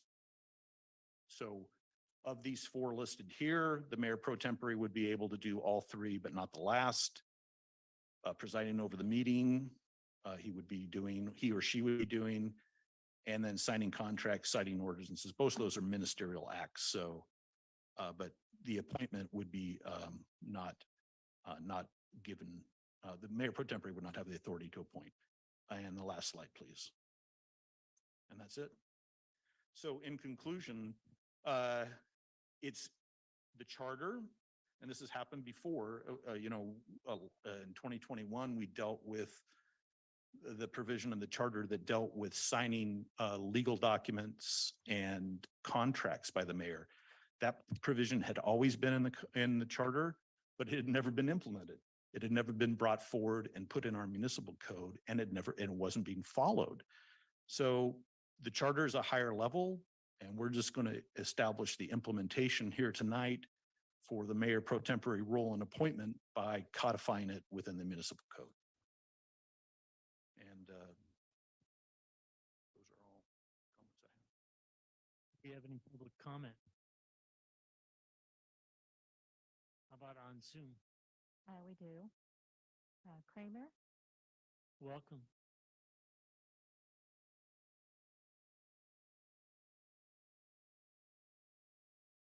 you'll need to unmute yourself.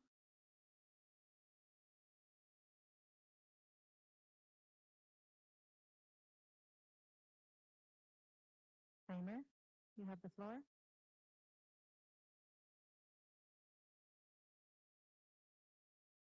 What's the next one? Inga Lorenzen-Deumer. Welcome. Thank you.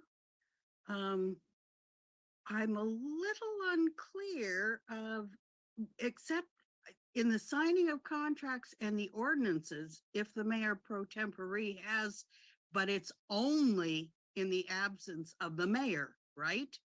I mean, the mayor has to be really disabled for that because it seems to me they're not signing ordinances and contracts at a meeting, I'm just unclear on that, so I would like it to be really specific. Thank you. Thank you.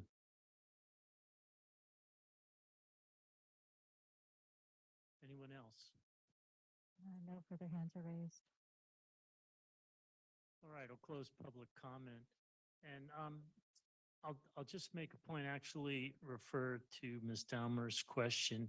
So the mayor pro tem position sits in on the absence of the mayor, but in the case where the mayor, there is no mayor through whatever actions might happen, then there is another provision in our municipal code that calls for selecting a new mayor.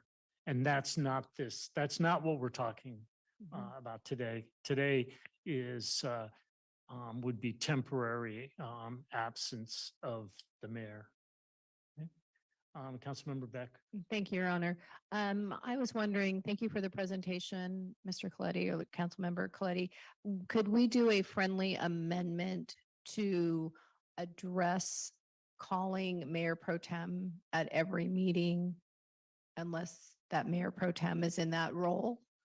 I know just as a resident prior to being elected, it was very confusing and just calling out roll call every time. And I'm just wondering if we could do a friendly amendment that the Mayor Pro Tem title would be used in that capacity when he is actually in that position. All right. Any other council member comments?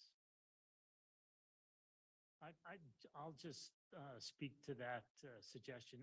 Absolutely, and that is what I think the public has already said.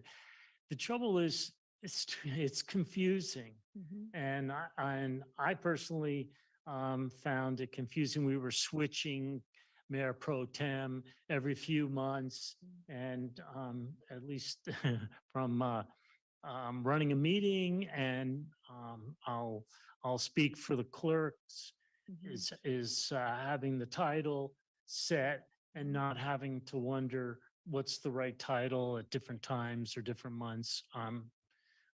I just like to keep it the Mayor Pro Tem title for the entire 2 years.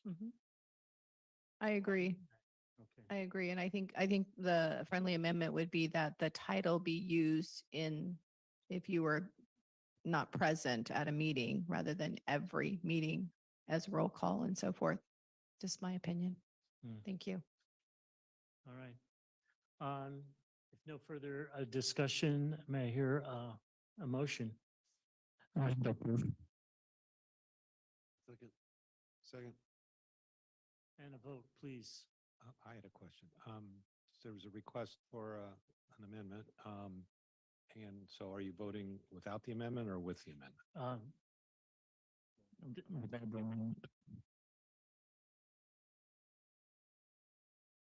A vote, please.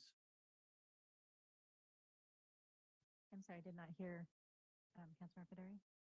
You're voting without the amendment?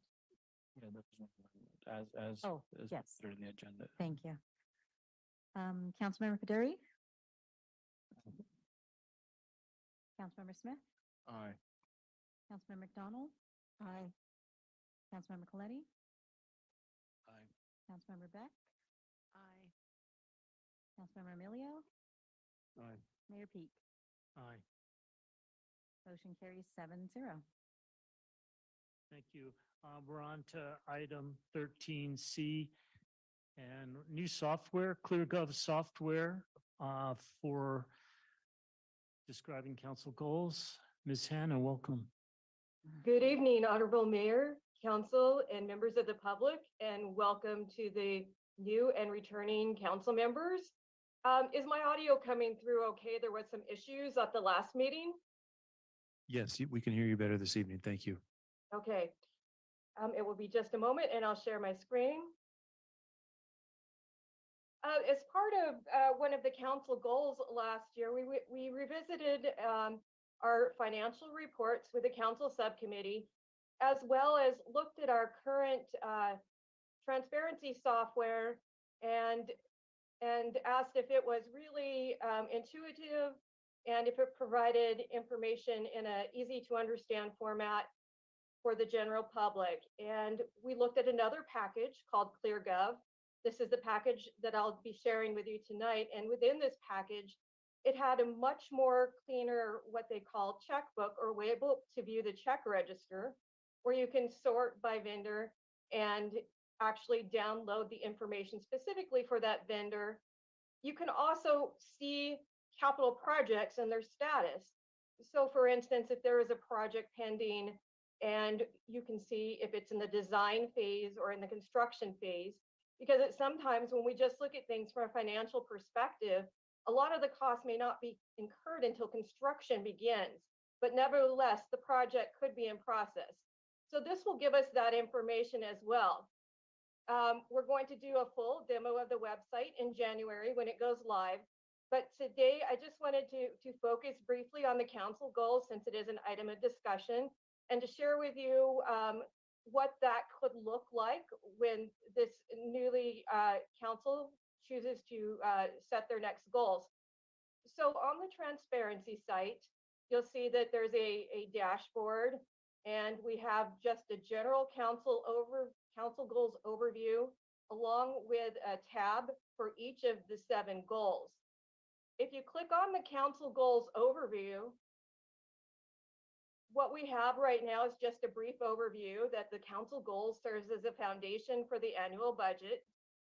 We have a graphic which illustrates the different goals, and then we actually have a copy of the city council policy that's set up on this page. If we wanted to look at a specific goal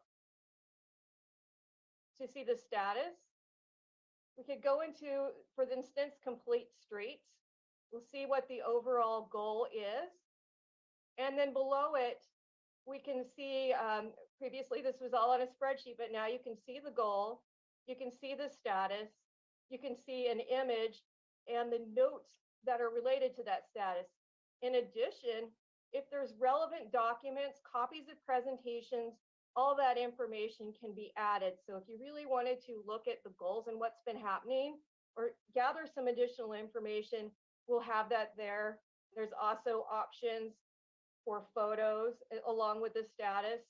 And this is just a quick overview to give you an idea of what you can do or what you can expect when setting your goals, and also providing information to the public for follow-up and status. And with that, I conclude my presentation. Thank you. Do we have any public comment? I know that was a really quick flyover. I thought Do you have anyone from Zoom? I thought I saw a hand up. Andrew Kupka? Welcome. Ms. Torrey, thank you very much for your presentation. Will we be able to track the project? It looked like you had a start, but did you have a different steps through it as you went through it? You're in We the- did it- Oh, I'm sorry. Is it just a financial tool or is it actually has a scheduling capability?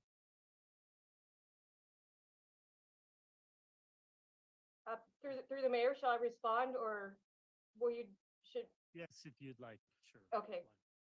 It does, those were the actual goals. The projects within the goals would be a little bit different. I can just briefly share with you a draft project. Our Deputy Public Works Director is in the process of loading that, and I don't want to stray from the main screen too much, which is the focus of this. But for instance, project photos that you can scroll through and click on to get more information.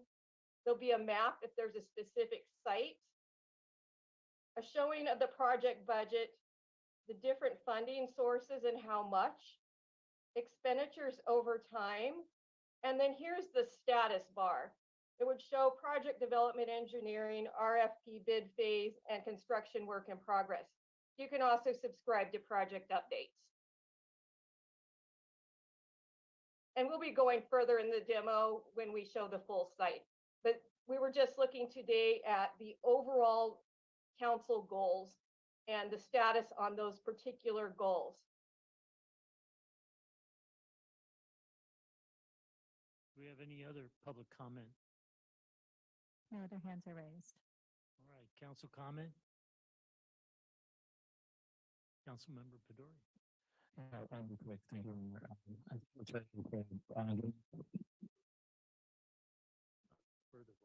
Thank you, Tori, for giving a glimpse of what is coming from us. I can tell you, I've looked at ClearGov. It's a vast, a major improvement over what we've had before. And I really like the fact that we can track not only things by goals, but also by projects. So as the city continues to delve into projects, you'll be able to see quickly where those projects reside and what the outcomes are. So this is a fantastic addition, and I look forward to seeing it in action. And I would like to thank you and the staff and the mayor for participating and taking this forward.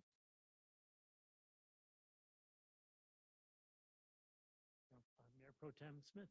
Thank you, Your Honor. I think it's great. I really like to, that's cool how to see the goals and how they line up with what's been going on, and give the public, it's transparent, you know, the public can follow along. And it's a nice looking site, so it's great. Thank you. Councilmember Coletti. Thank you, Your Honor. Tori, is there an expected launch date for full implementation?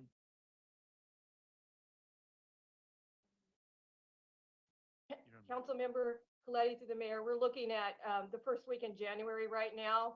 It's pretty well ready to go. We're just working through some classifications of accounts just to make sure that they line up in the appropriate category. Okay. Yeah, I'm looking forward to it. I think it's great if we can have an online tool that lets us drill down into expenditures and revenues. And I know that didn't get shown tonight, but I'm looking forward to that. So thank you. Councilmember McDonald. Yeah, I just also wanted to say thank you very much. I love the idea that we have something that'll be implemented not only to help the council members better understand the picture of the progress on projects, but to provide that transparency to the city so that the city knows what's going on as well. So our residents are aware that progress is being made and where we stand. Thank you. Thank you very much, Ms. Hannah. Appreciate it. We're looking forward to seeing it in January. All right. Moving on to item 13D, council goals 2023, 2024. I've got a couple of slides, Ms. Kendall or Ms. Lindstrom, if you could put them up. All right, next slide. All right, our council goals policy is described in 0026. It's online on the drop down menu under council in general terms. And the one of the key points is that the council sets goals at the beginning of each new council. So that's now. And we've just talked about a meeting in January. And so next slide. The current council goals are on the city's website, again, under the drop-down menu, council, and then goals. And as Ms. Hannah stated, these goals provide direction to city manager and staff for creation of a work plan. And they're also the basis for discretionary budget priorities. So they're very important. And I'm sure our new council members and even our returning council members will remember those promises we made. Well, this is where we get to enact them. Next.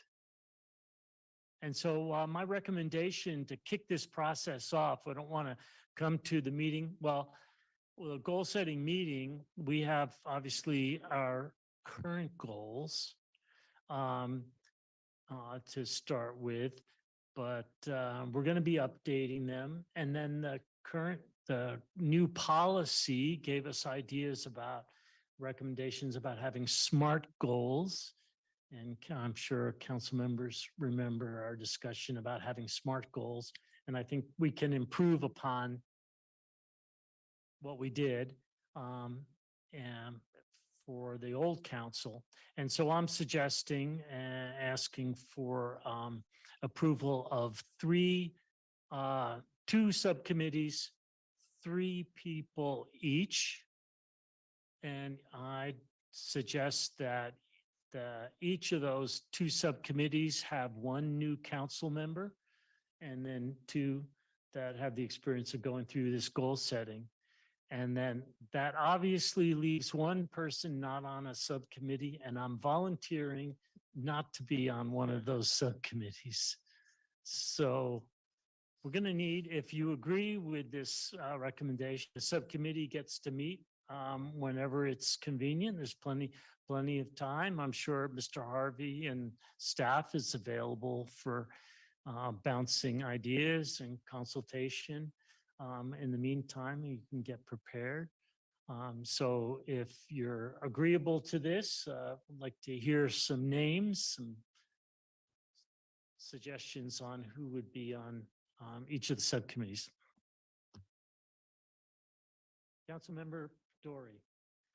Yes, I actually have a question for you, Mayor. Thank you. Thanks for bringing this. And My view is that I mean, this is a council action, all council members need to participate. And so my view is that we already are scheduling some time later in January to discuss the goals. My suggestion is to make that an in-person event if that ever possible, so that we can actually hash everything out. So we can hash everything out. Sorry, so we can hash everything out together. And I think it'll be useful to hear everybody's opinion throughout. I don't want to confine myself to a subcommittee and only hear two other folks' goals. I actually want to hear all goals from everybody and take appropriate action. So my view is that we do not go through this process. Thank you. Well, let me just speak to that. What I'm suggesting, the subcommittees don't necessarily have to all agree and vote within the subcommittee, and those are the only goals you go forward. It's just it's an opportunity to bounce ideas off of each other and see if you can get some common goals. But that doesn't preclude everyone bringing their own goals to the full council. Anyhow, that's my thought. Mayor Pro Tem Smith. I'm fine with forming a 3-person committee, and I think Lou had a comment as well. Councilmember Coletti. Thank you. I agree with both of you. I think we should, we obviously chose to do the goal setting workshop, but I think we should have the subcommittee breakout after the workshop, not in advance of it. So that we all get exposed to what we're all thinking, and then we can go off and refine what we may want to, we could just have it just, you know, I hate breakout sessions, by the way, but that's kind of what I'm suggesting. And I think that would give us, you know, a little more freedom to be, you know, just with 2 colleagues, just throwing stuff, you know, spitballing ideas. And I like that. I like that dynamic of, you know, participating and kind of brainstorming. So, but without the context, initial context, which would be the workshop, I think would be harder to do. So that's a suggestion. Councilmember Emilio. Thank you, Mayor. I agree that we should, as a council, discuss the goals. It's similar to what Council Member Coletti mentioned, and then we need to, we could break out, but I think it's important that we attempt to speak the same language about the council goals. I think that's important in a workshop. And at the time, we could personally bring maybe some ideas of some goals to that workshop. That's my suggestion. Councilmember McDonald. Yeah, so my understanding, to clarify, is that we would come together first so we're clear on what the overall goals are, then break apart, which would give us maybe some time logistically easier to discuss in smaller groups, divide and conquer, to look at the different goals and to maybe have more time to hash those out and then come together back as a group to kind of finalize the overall goals. Is that correct? I think that's what we're trying to work out here. Okay. I'm in favor of Luke's suggestion as well, especially since for the new council members that we come together as a group and then we break out. So, thank you. All right. Well, I'm not hearing support for forming, or at least the majority support for forming 3 subcommittees. So I'm just going to let this die. All right. Unless someone wants to make a motion. No. All right. This topic dies for lack of. All right, very well. Moving on to the next item, 13E, Small Business Recovery Action Plan, Mr. Harvey. Thank you, Mr. Mayor. I'd like to ask Mr. Barry Foster and Ms. Kirsten Hines of HDL Econ Solutions to join us. I see Mr. Foster is with us, Ms. Hines is as well. Just on the topic of goals, before I hand this over to Mr. Foster, the prior council did have a goal to facilitate local business recovery. And as part of that, we, the city, asked HDL Econ Solutions to come up with a small business recovery plan. This plan has gone before the Economic Development Commission. They asked that you take a look at the recommendations in the report, which Mr. Foster and Ms. Hines will review with you in a second, and provide them with any feedback on those recommendations. So at this point, I'm going to turn it over to Mr. Foster, who's going to briefly go through the plan, the highlights of it, and the recommendations with you. Mr. Foster? Thank you, Mr. Harvey. Good evening. My name is Barry Foster. I'm a principal and managing director with HCL Companies. I head up our economic development division, Econ Solutions. So I'm just going to quickly go through a PowerPoint to kind of set the stage here. And as Mr. Harvey indicated, we did have the opportunity to present the plan and go through the PowerPoint at the Economic Development Commission. And we're excited to present it to you tonight. Can you go to the, Kirsten, bring up the PowerPoint, please? Can you go to the next slide?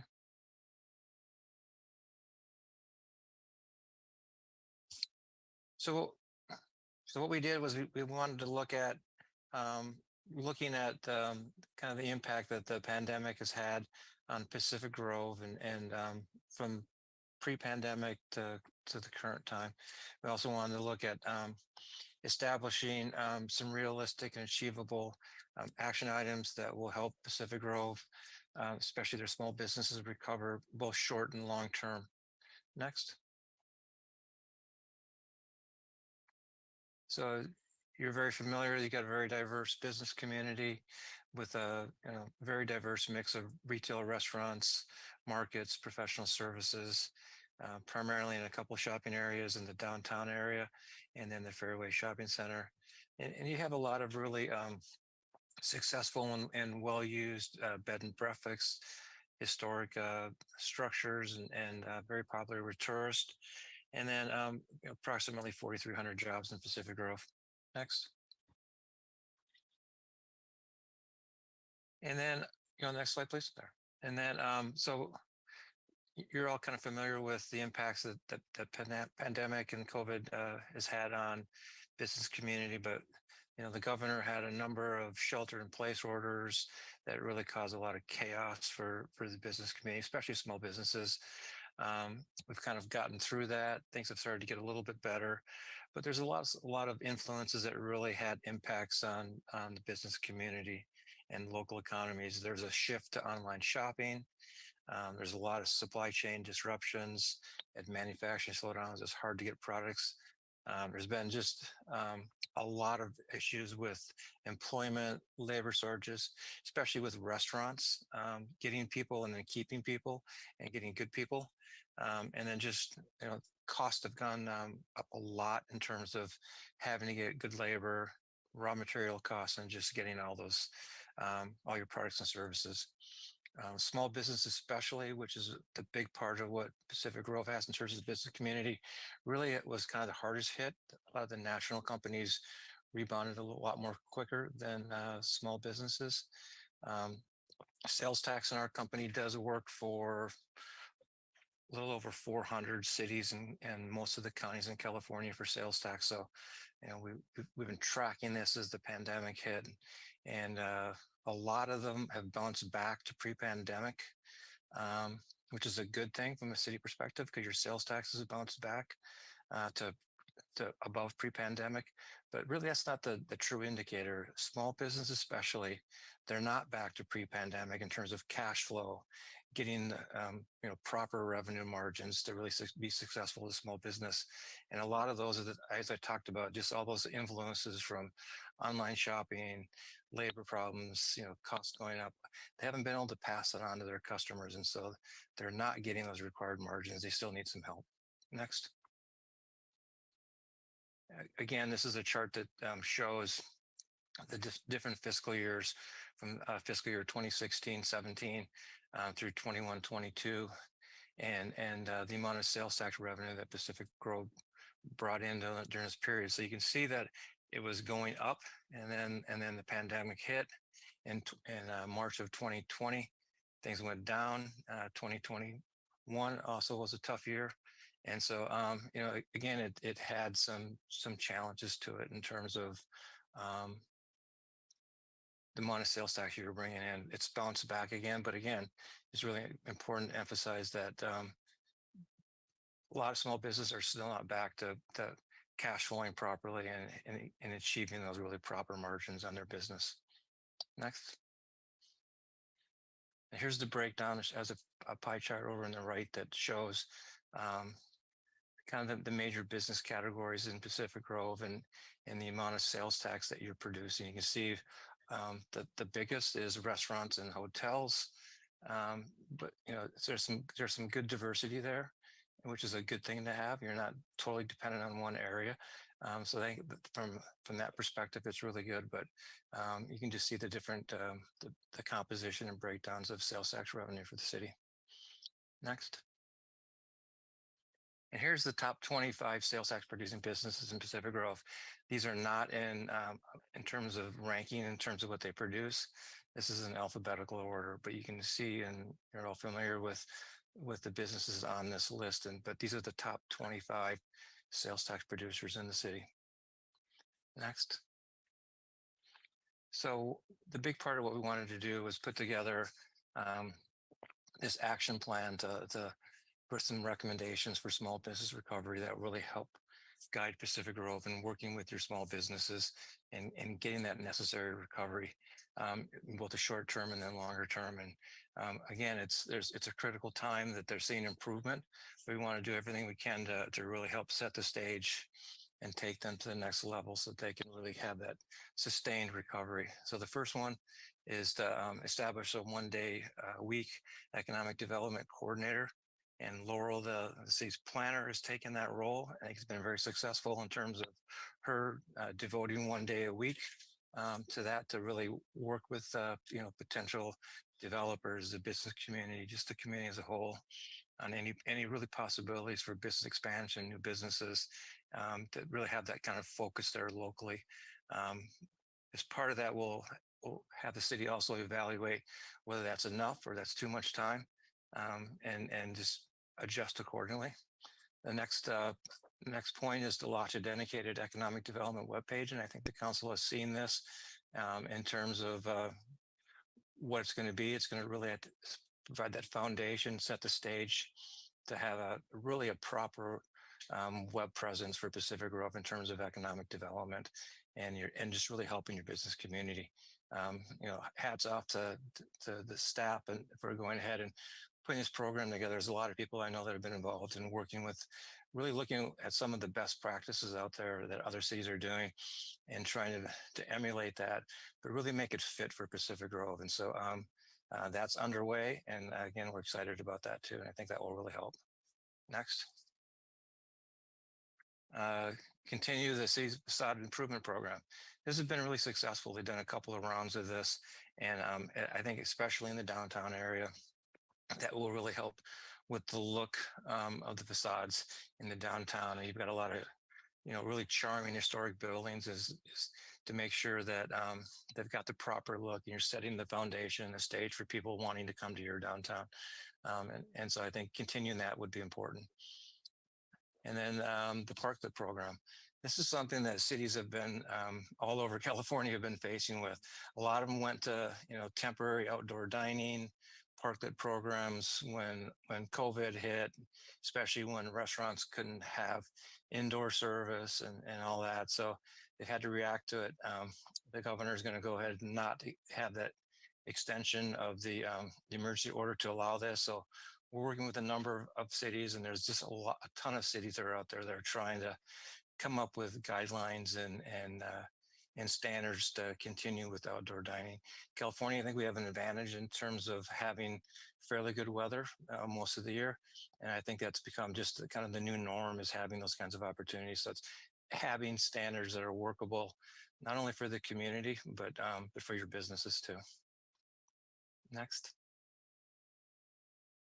And then another thing that we're recommending, and I think you do a really good job, especially in your downtown area, is with special events, but to take it a step further, a lot of the really successful downtowns in California, they really focus on special events. And so creating a music and restaurant event series for 2023 that provides some diversity, to bring people, even more people to the downtown, have it be family oriented to where you're getting people to come down and see the really unique downtown that you have, and drawing people from other communities as well.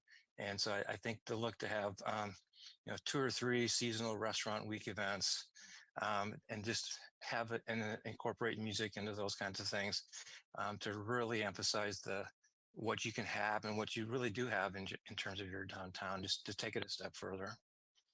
Next. And another thing, and we've done a lot of these programs. We did a lot of consulting work for 20 cities in California for American Rescue Plan Act. And we started doing a number of these digital gift card programs that became very popular, especially in California, but really across the country. And it's kind of a high-tech way to do shop local, which is that's really important now, is to help your small businesses and independent businesses especially attract business and get those consumers to shop in Pacific Grove rather than go someplace else. And so, a shop local program in conjunction with doing it with a digital gift card program is a really popular way to do that shop local. We're working right now with, I think we've done 20 of these with a company called Yifty. They're based in Menlo Park. They're the dominant player in the country. And they've done, I think, over 150 or 170 of these in California.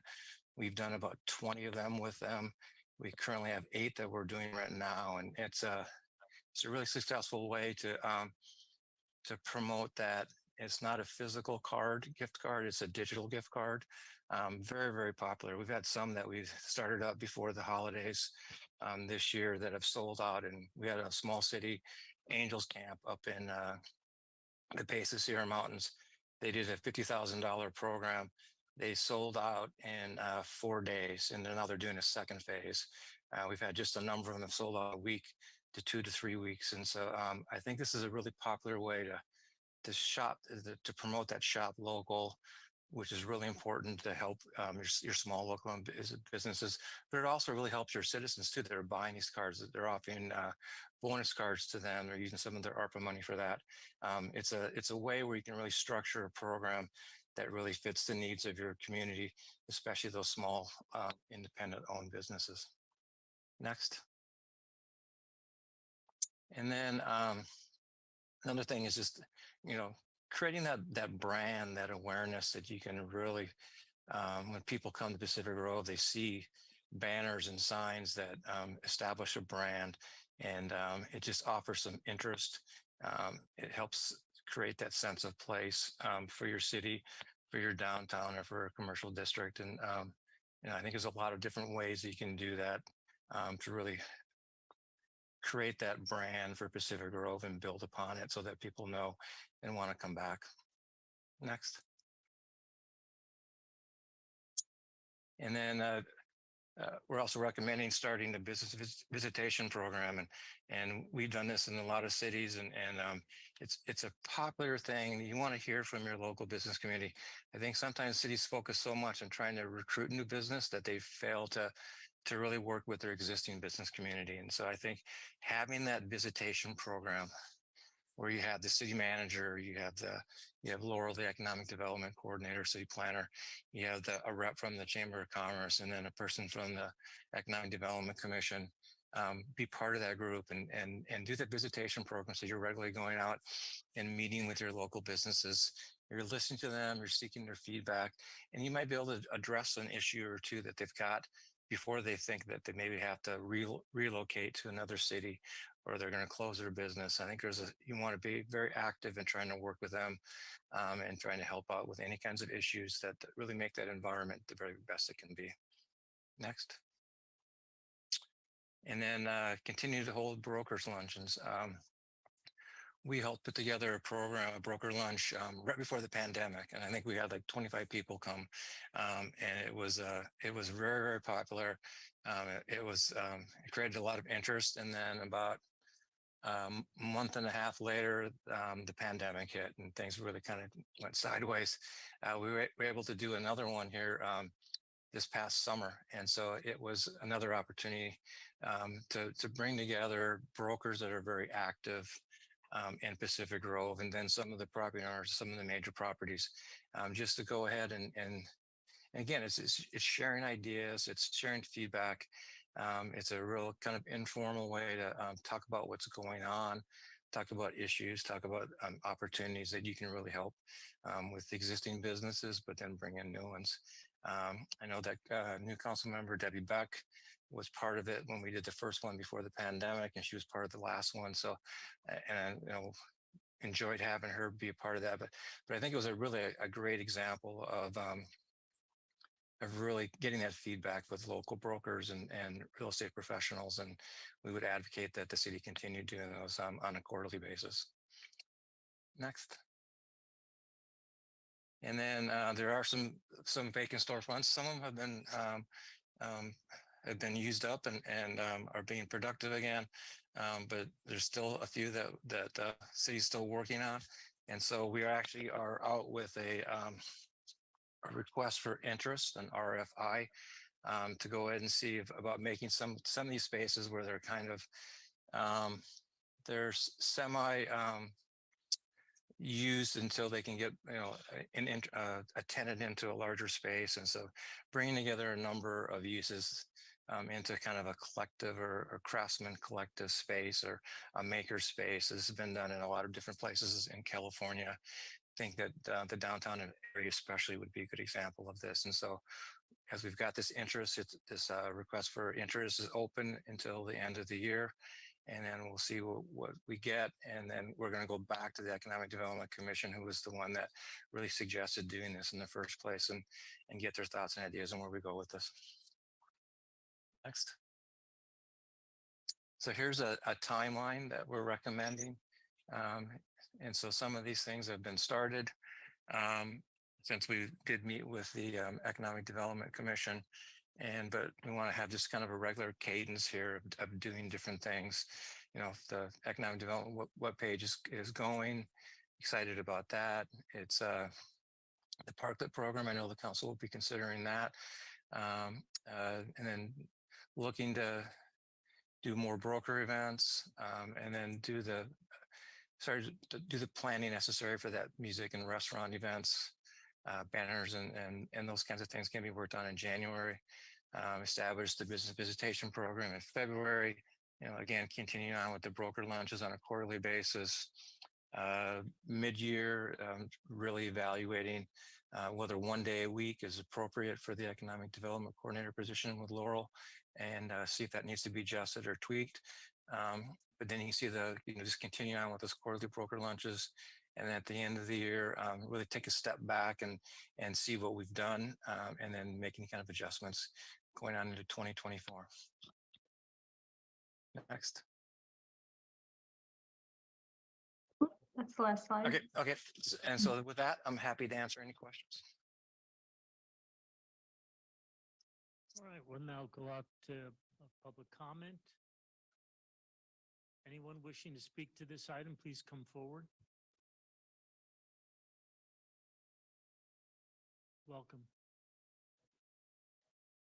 Mike Gibbs, and I love some of the ideas here and the commitment. There's a couple of things occur to me.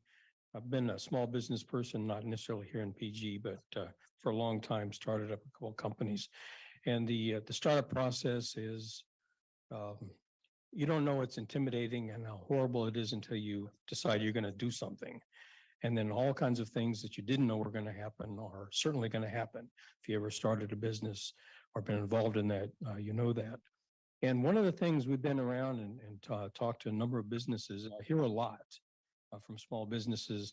They don't know what they don't know until they find out they don't know it, but they don't know who to turn to, right? And so people ask me, can I go to the Economic Development Commission, or is there somebody in the city, and the city manager staff to answer these questions? So I think it would be a good idea. And I think we have a new economic development person in the PG, I think is a good start with that. But I'd like to see more of a mentorship or a coaching for people that already have businesses. There are many successful businesses here, and they have questions. The new ones have questions about marketing or PR? How do I answer customer complaints? What do I do? And if there was some kind of a mentorship program of a successful business, there are so many here in Pacific Grove that would volunteer, and maybe it's already here, to help out a small business like the Mustard Seed on Forest, and collaborate on some things, for example. So I think that'd be a great idea. I like the idea of the makerspace or the collective, the cooperative where people can come in and create new things. I think it's a great idea. And I know Peggy and I and other people we know would be willing to support that process, help, pitch in and volunteer, whether we were on the Economic Development Committee or not. So all I'm doing is just encouraging the small business, and anything that we can do to help, we're willing to do it. And so I think, thank the people for the work that they put in on this, and I hope it continues to go forward. So thank you. Thank you. Welcome. Thank you, Mayor. I'd like to see more coordination between this type of an organization this gentleman's presented here on this PowerPoint, along with representation from the Chamber of Commerce to work in cooperation with the city, even if there's maybe some support, some volunteers, maybe even some funding to facilitate more of a active and productive and helpful Chamber of Commerce along the lines of what Mr. Gibbs just suggested. Little mentoring, answering questions, helping out with small businesses, because it's easy to start a small business, especially if you have a wealthy husband.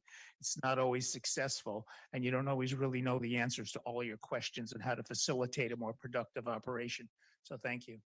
Thank you. Do we have anyone on Zoom wishing to speak? We do, Mayor. Andrew Kubika. Welcome. Mayor and City Council, thank you for allowing me to speak. A suggestion is to add us to the trolley line. That trolley runs around all through Monterey. If they could just add us here and just, if you're on the trolley line. I was doing volunteer when we had that wine festival, and the bus came along and it was dropping people off from all parts of town. If the trolley came in and it went through downtown and went up down to Forest Plaza and then turned around and came back down, we were getting people who were visiting hotels and or visiting in Monterey or visiting on the wharf, and maybe that would help us a little bit. I suggested this several years ago, and I was told that it was a certain amount of money. I'm sure it's a little bit more now, but considering what we were spending on some things, the additional money to add us onto that during the summer months wouldn't be so bad. Thank you very much. Thank you. No further callers. All right, council discussion. Councilmember Beck. Thank you, Your Honor. Thank you for the presentation. And also Mr. Foster, and I love seeing the new website, the updated website. So very appreciative of that. And then I guess my questions would be, and this would probably be to staff on Ms. O'Halloran, is if we as a city could get updates maybe monthly to find out what type of businesses are looking to come into Pacific Grove, how much communication is taking place, where they're coming from as far as off the website, walking in, those type of things, and get reported updates.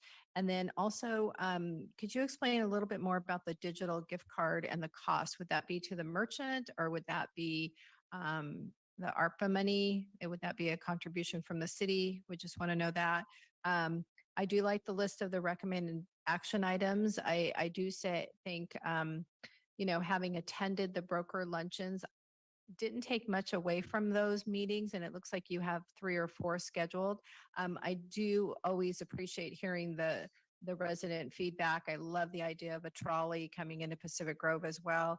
And then also, and you've heard this from me over the last couple of years and this may be public works, but, in order to attract businesses, we have to have an appealing downtown as well. So there's some areas that I think we can improve on down there, and even up above on the Forest Avenue area as well.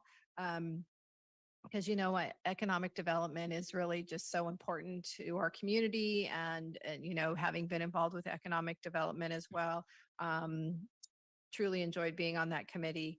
So again, I think those things would be really important going forward. And then again, just the cost of those digital cards, knowing if it's to the merchant or if it's from the city. Thank you.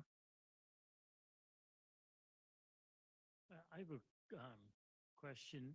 Mr. Harvey, do we have the agenda report says provide the Economic Development Commission with feedback. Do we have any members of the Economic Development Commission in attendance in this meeting? We do not. Okay. Councilmember Pedori.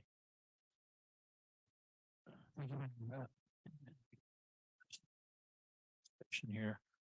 I had a couple of questions as a follow-up to this. There was quite a few recommendations and some of these recommendations are for 2023. It would be helpful for the city, especially when you're recommending something for 2023, to also associate what the cost is related to that recommendation. So if there's any possibility to associate some kind of like cost associated with each item here, then that would be really helpful. The second thing I'd like to also comment is this says series for 2023. As you may know, the city operates in fiscal years. Again, we are doing a budget exercise, etc. And it would be helpful again if we had these recommendations in fiscal years rather than calendar years. But I appreciate all that has gone in to make these recommendations, and I look forward to seeing how we can implement this. Thank you. Mayor Pro Tem Smith. Thank you, Amir. I think there's a lot of great ideas in here, and I think that we need to do everything we can up here to support these things moving forward. I think there's going to be a lot of things that have to happen in order for staff and the EDC, as well as the merchants and the chamber, to all work together on this. So I think it's going to have to be tied together. You know, it's going to be a lot of work on the part of staff and the chamber and the merchants to work together to try to implement some of these things. I think that's really important. So, but I support the public comment on, you know, if there is a need for funding or whatever support we need to give, then let's do that, and when necessary and when it makes sense, we can step in and help out.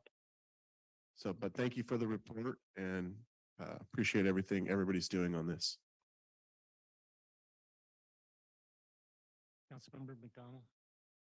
Thank you very much for the report. It's very informative, and appreciate all the ideas coming forward and also the ones from the public. I also think the idea of mentorship would be a good idea, especially for anybody who might be trying to start a new business. Anything where you can have somebody who is experienced and can give you ideas and tips for how to be successful. I think that's a really great idea. And since our site is called Pick PG, I think that fits really well with that, because that gives them sort of a form of outreach almost, where they know they can get the support they need, which I think will make the city more desirable from that standpoint. And I really like the idea of helping current business as well, because it's so true that sometimes people struggle and don't realize that there's help out there or what help they need. And so I think that could help in that way as well. I was also wondering about the Gifty program too, and how exactly that would be implemented. I like the idea of having funds available. I think a lot of times we'd like to shop local, but sometimes the excess costs lead us to online. And I would always love to support local. So anything we can do to support that, I think, is a great idea. And I just wanted to, on the parklets, we got a lot of feedback today in the middle of the workday, and I didn't get to read all of them, but definitely the flavor is that the public greatly supports the parklets. And so I know we have an agenda item, I believe, coming up on that soon. And I just wanted to make sure that I want to put out there the idea of addressing design and safety. So there's some kind of consistency, because I've also heard concerns about safety issues. And so just in the implementation of that, I'd like to bring those to the forefront.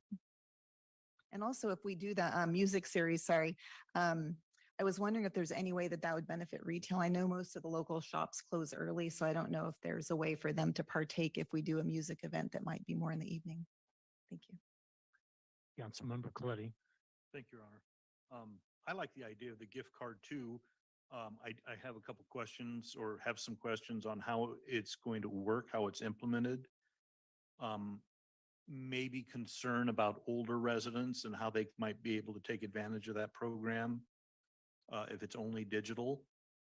I do like the idea. I like the idea Andy Kupika brought up about bringing back the trolley line. Perhaps we can find some sponsorship for that.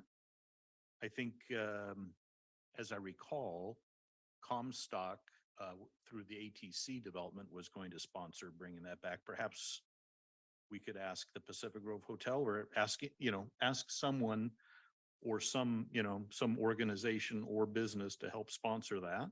I think that'd be good. Regarding the draft and submission of a plan for a music/restaurant event series, who's going to draft it and who does it get submitted to? Councilmember Coletti, through the mayor, the city council approves special events, and so it would have to go through the city council for review and approval. Is that the plan or every event? Well, good question also. Depends on how it is formulated. If it's a concert series, it would probably be brought forward as a package. One thing we are considering at the EDC level is possibly trying to do one small concert, gauge the success, and then see if that could lead to maybe something bigger. And that's something that the Economic Development Commission is considering at their next meeting, possibly. Okay, thank you.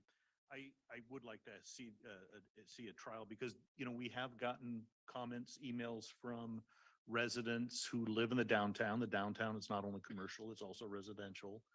And how the music affects some of the residents that are living there. So I think we need to be sensitive to that.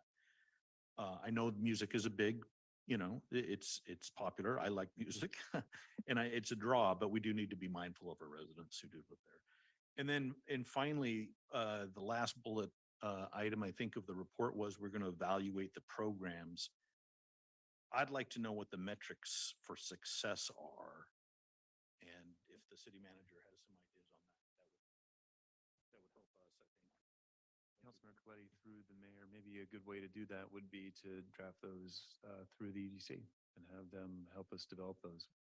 And then we could share that with the city council. Councilmember Emilio. Thank you, Mayor.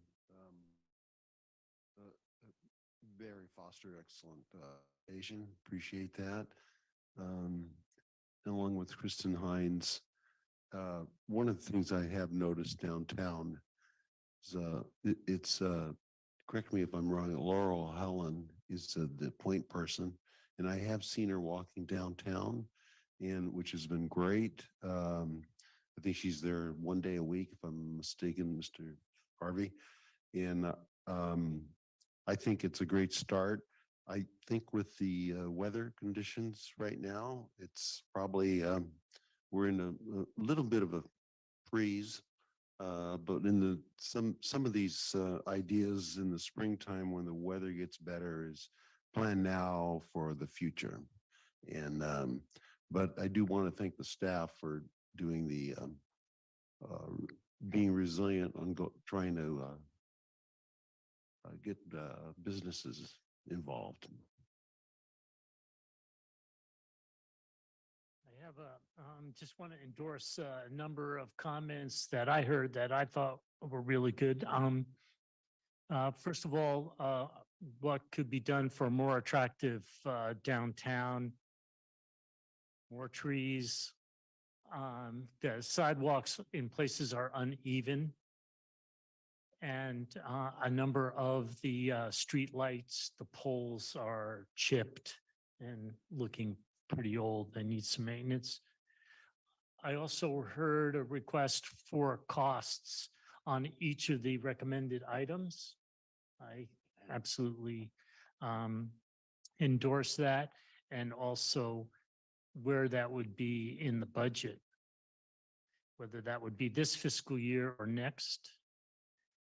I also heard that we need to see, I know it's happening now, but to further endorse the strengthening between cooperation between the EDC staff and the chamber to work together. Several people spoke about forming a business mentorship program. That sounds quite attractive. Just turning to this, to the list of items, Ms. Kendall, could you put up the packet, page 171? It has the list of the recommendations. I want to quickly just scan through it. Oh, and thanks very much to Mr. Barry Foster and Kirsten Hines for their work in putting this before council.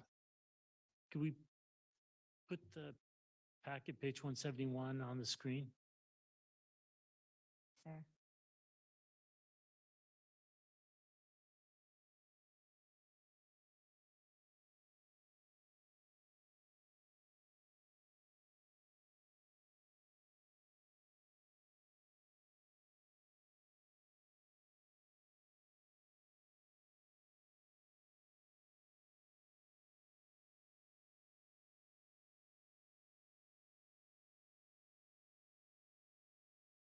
Okay, 170,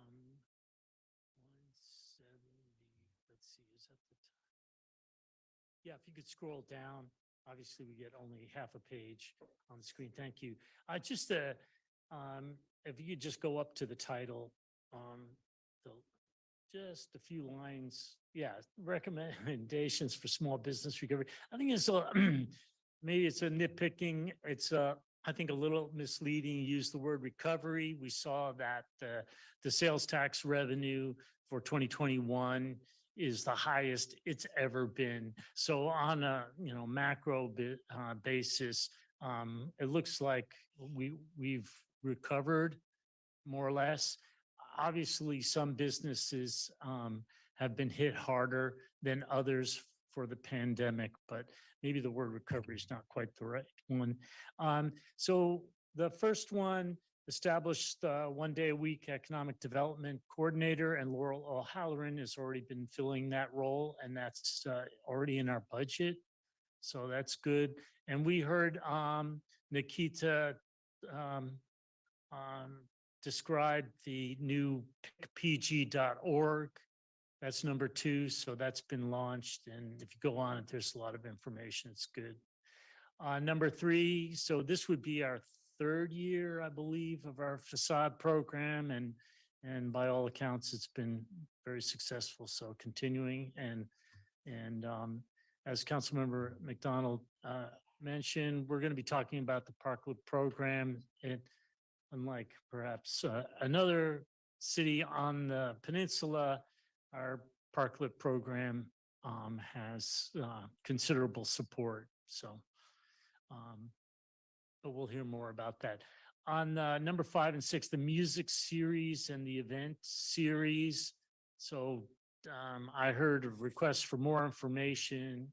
It says in partnership with the chamber. So I assume there's a lot of details still to flesh out. Who's going to be responsible for what? How much is it going to cost? I liked the music, not to be disrespectful, I'll call it the ad hoc music series that we used to have. The chamber had done during the summer, and I very much appreciated that. That would seem to be a low cost. So 5 and 6, definitely would like to hear more about it. Number 7, the YIFT digital card. How much money we're talking about? I think Mr. Foster mentioned $50,000. I don't know whether that was he suggesting that would be a pot of money for this. Yes, okay. And let's see, was that? And yeah, and he mentioned the American Rescue Plan Act funds. I think that's done for us. So that pot of money is not available. Number 8, banners. We've had banners they seem to come and go. We've had banners in town. for a long time, special different seasons, and I think they're good. I didn't hear any other council member talk about that, but I like the banners. I think that's good, sends a message to our visitors. So I hope that continues. And on the business visitation program, absolutely, number 9. Could you scroll up, Ms. Kendall? Yeah, talking to our businesses, absolutely good. Broker luncheons, I would add, it's for city staff, chamber, the EDC. Let's have some council members also sit in. So I would recommend inviting 2 or 3 council members to participate in that. And number 11 seems to be space for ideas and outreach. So that's all good. The only other thing, let's see, I want to bring up, and Mr. Harvey, thank you, Ms. Hannah. We traded some emails this morning. The Economic Development Department budget is $125,000 for this fiscal year, right? And that includes Ms. Halloran's time on staff for the 1 day a week. It includes 38,000 for EDC funds for it. So we should, when we come back and talk about these programs, we should hear what that $38,000 is. That going to pay? Is that those funds intended to pay for some of these 10 items? Mr. Mayor, if I could, it potentially could. The EDC has already expended approximately $25,000 of their 38.5 allotment. They have a small amount left, and they're considering how to allocate that at their next meeting in December. So I don't think that they will have any money remaining until July. And what have they spent that money on? The majority of it has been on the Women and Minority Business Grant Program. That was 2 grants for $10,000 apiece, and you will be getting recommendations from them as to potential awardees for that. The remainder of the money was spent on marketing for the pickpg.org website. Okay, and then to that budget, apparently we need to move the $40,000 that pay for Mr. Foster and Ms. Hines for HDL Econ Solutions, to move that into that department budget. And also MCCVB fees, we have the hoteliers contribute, but there's also apart from the general fund. And so I believe the funding for MCCVB comes out of the council budget. Let's move that over. Let's put, all our economic development eggs in the Economic Development Department budget. Okay. And then we have the picture, the whole picture, and as you mentioned, to hear more about the Economic Development Commission, what they're doing. So we get the big picture. And that's my input. Okay. Moving on. Next one, cannabis retail license. That's mine. Ms. Kendall. If you could put up my slides, just a couple of slides.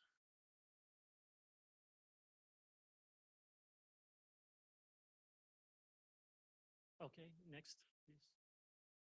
All right, I think most people know that the general election, the voters of Pacific Grove pretty resoundingly passed Measure M, which it was an advisory measure, not creating the law, but an advisory measure telling all of us, city government, whether they wanted cannabis retail shop or not. The answer was yes. And so my purpose of bringing this forward is to hopefully demonstrate that, yes, the city council is listening to and paying attention to the will of the people.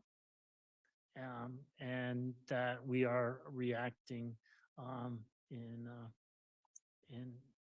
a quick manner. We're not sitting on our hands. So the big recommendation is to go ahead and direct the city manager and the city attorney to create a cannabis license program. That means that we need to amend, we need to put together an ordinance and approve an ordinance that allows the cannabis retail sales. So I'm looking for some head nod, some endorsement. I know some of us here, myself included, did not support Measure M, but now we've seen the results of the election, and I've already said that I personally would support the will of the people. So that's the big question tonight. And I don't think I'm not sure we need a vote for that. I'll defer to our city attorney if we do. And then there's 3 conditions, but Mr. Purick, did you want to? Yeah, I think it'd be preferable if there was a motion to give us the direction that you're seeking. Okay. And then I have 3 conditions for a license program. Next slide, please. So condition 1, the location would be determined, specific location would be determined following the award of the license. In other words, for an applicant to get a license, they don't have to either own a commercial property or have a lease of a commercial property in hand.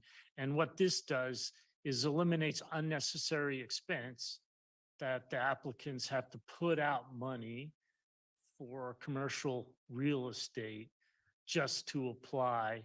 And some, I'm assuming a handful of people at least will be interested in that only one will get it. So they don't have to have this unnecessary expense. I think that's business friendly in my mind. And then, of course, in the ballot measure M, it was a buffer zone was a map was put in for 1,000 feet away from youth facilities. So if you're familiar with the map, it mainly points to commercial activities on Central near Monterey or up the hill on Forest, surrounding near the Safeway area. So that's condition 1. Location determined after the award of the license. Next, please. So condition 2 is objective license conditions. So they're just spelled out on our website. These are the conditions applicants have to meet to be considered. So that would eliminate the need for a selection or evaluation committee. So everybody, the public, the applicants, council, we'd all know what the rules are for applying for a license. Makes it transparent. None of the discussions are going on outside of the public view. That's condition 2. And next.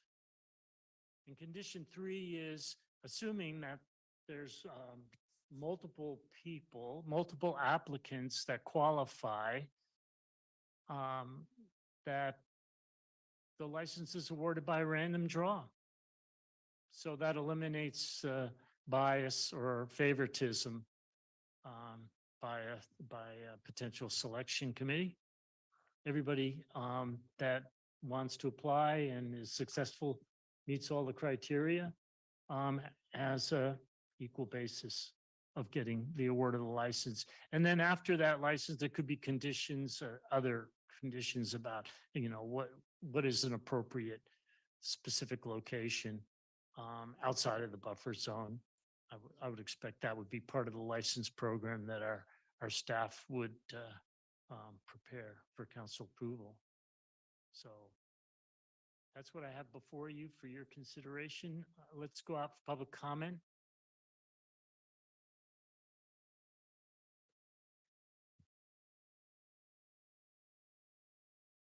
Welcome.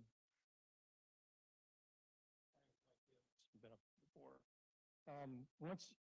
Once in a while, in the honorable pursuit of public service that you all have taken on, you get to make decisions that are vitally important and also historic. And this is one.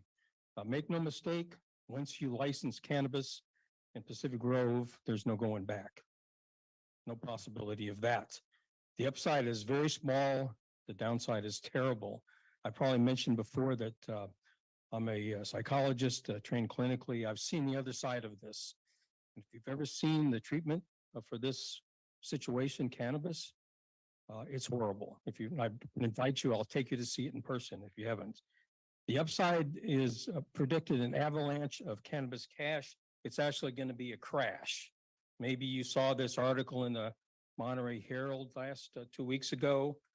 62% down in the amount of tax they've collected for this. People are asking for tax abatements. It's not going to be there. Right.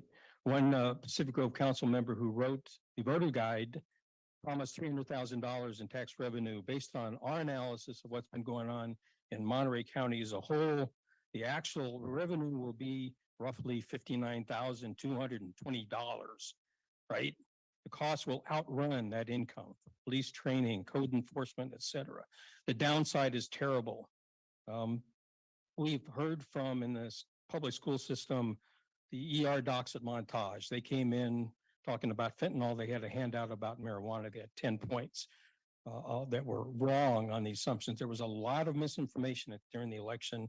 I didn't think it was going to pass either, and it didn't, right? But there was a huge amount of wrong data out there. These docs from Montage, bring them back in and talk to them.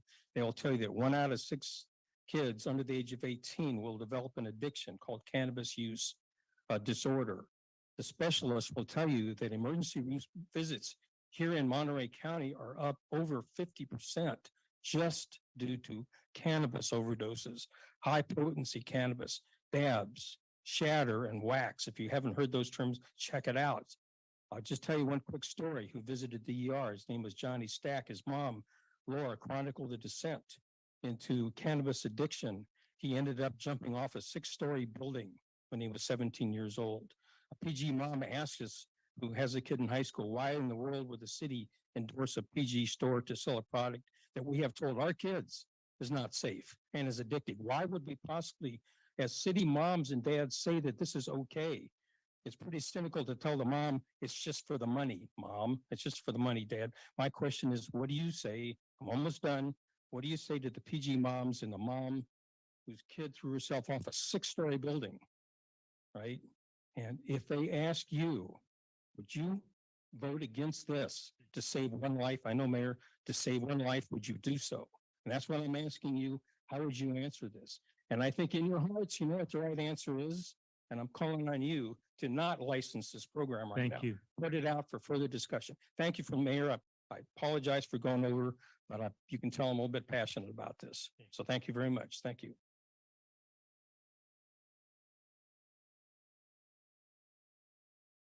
Welcome. Hi, thanks for, I was not planning to speak. My name is Kelly, but given the serious nature of this, and I'm a mom of 2 children, 1,000 feet distance is very small.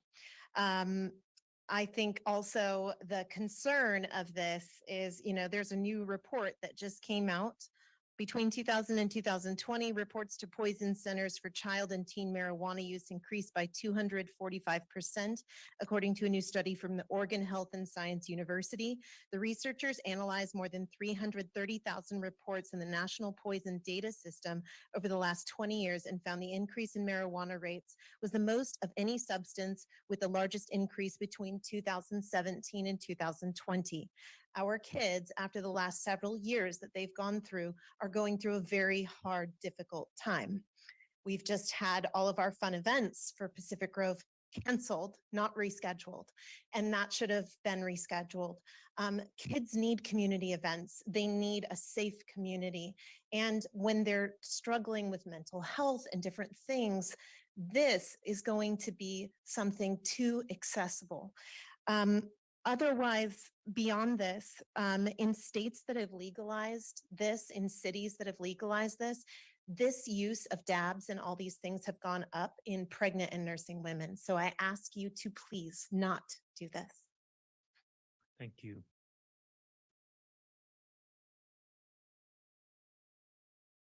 Welcome.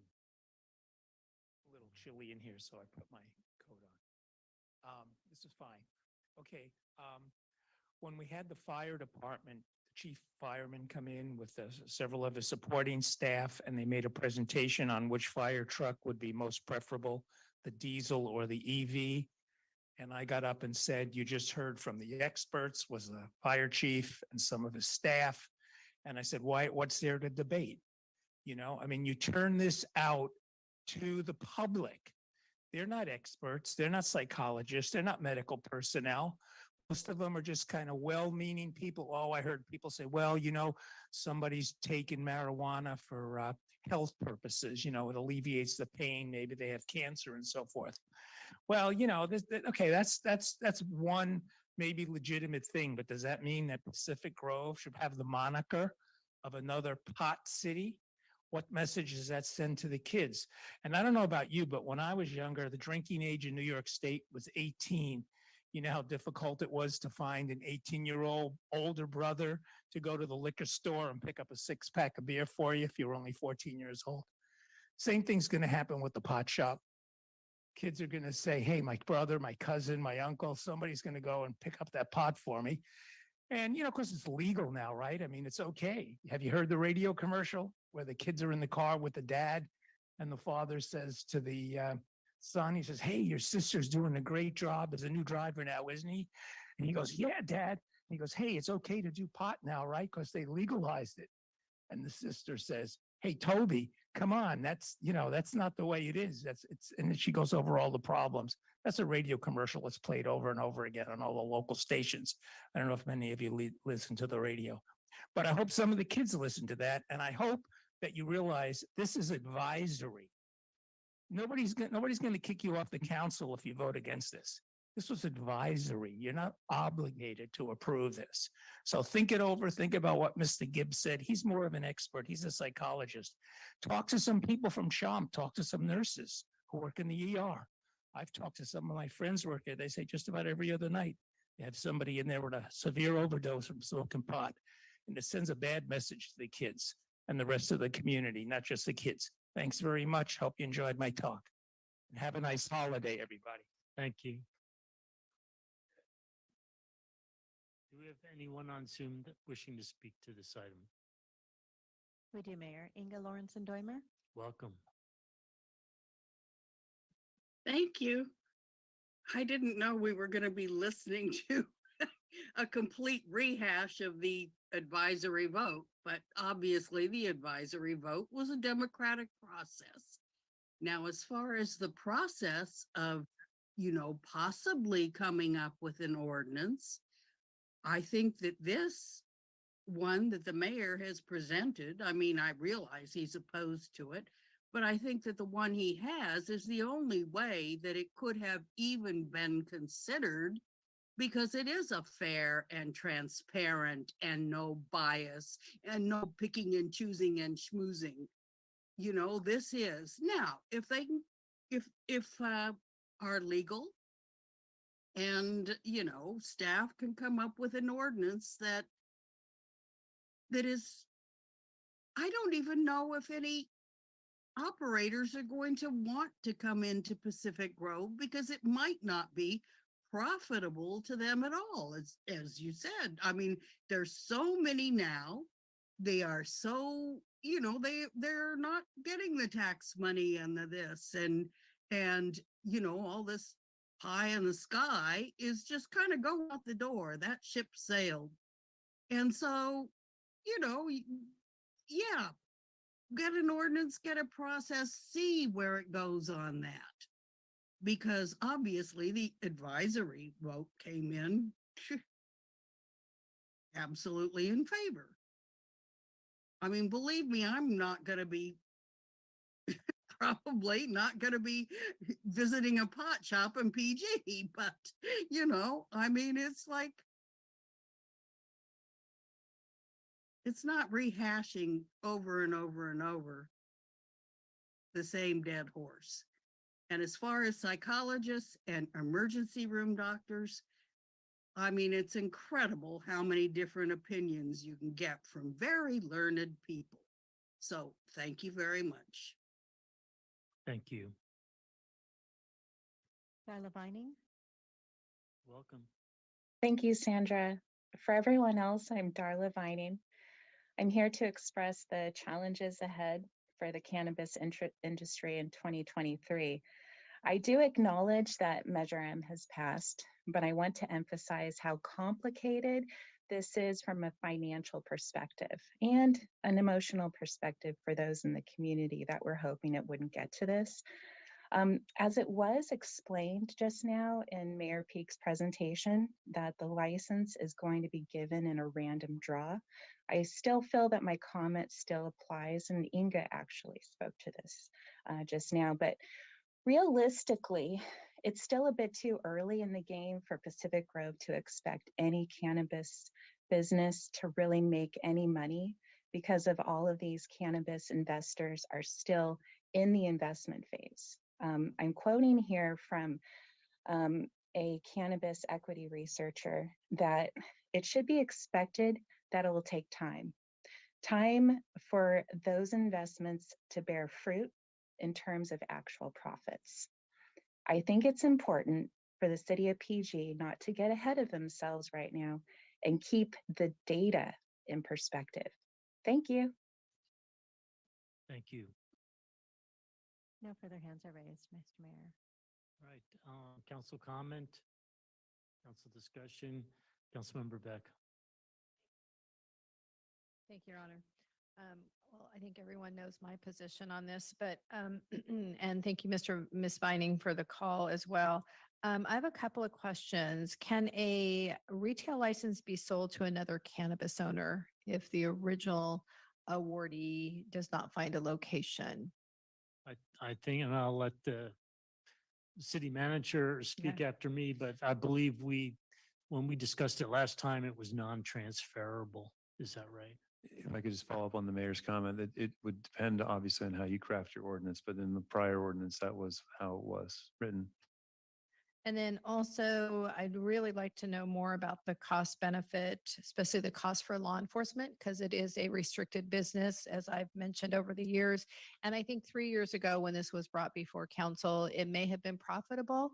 I just don't see that happening for our community, and it may end up we're in the red because of the cost for training for law enforcement and supervision and those type of things because of it being a regulated business. So that's just my feedback. Thank you. Councilmember Paduri. Thank you, Mayor. I'm just going back to the PowerPoint presentation itself. Couple of thoughts here. Just from an objective license conditions, knowing that these are objective license conditions, once the evaluation process is over, I would believe that we would be able to determine who the best kind of vendor is, because these are objective in nature. So they will have technically a ranking. So my view is this condition number 3. I'm not really in favor of condition number 3 because we need to select the best operator. That is, in fact, our responsibility to select the best operator. And as part of so that selection process, my view is I totally am with the objective license conditions, but I do believe that we need to introduce or at least have some subjective elements with this ordinance because, for example, the operator who has the best, has the best working relationship with any other city or has done the best society kind of benefit in any other city. So these are, I would say, subjective conditions, or not subjective conditions, but subjective elements that I think we do need to consider to determine the final operator. But otherwise, and actually on condition number 1, I would like to ask the city manager a question. Is it knowing that there's only certain parts of the town that the operator can actually have a location. If we were to award or if we were to provide a permit to an operator, how is the selection of the location, are we leaving that to the operator then, wherever they want, outside of the 1,000 feet? Councilmember Paturi, through the mayor, if I understand the question correctly, I think you're asking me under the mayor's proposal, how that would work? Am I Yeah. understanding the question correctly? Correct. That's my understanding. So under the mayor's proposal, the license would be awarded and then it would be incumbent upon the awardee to find a location. Okay, and my view is while I'm fine with that, it may be in the city's best interest to also determine what location is better. So potentially associate the vendor and the location together.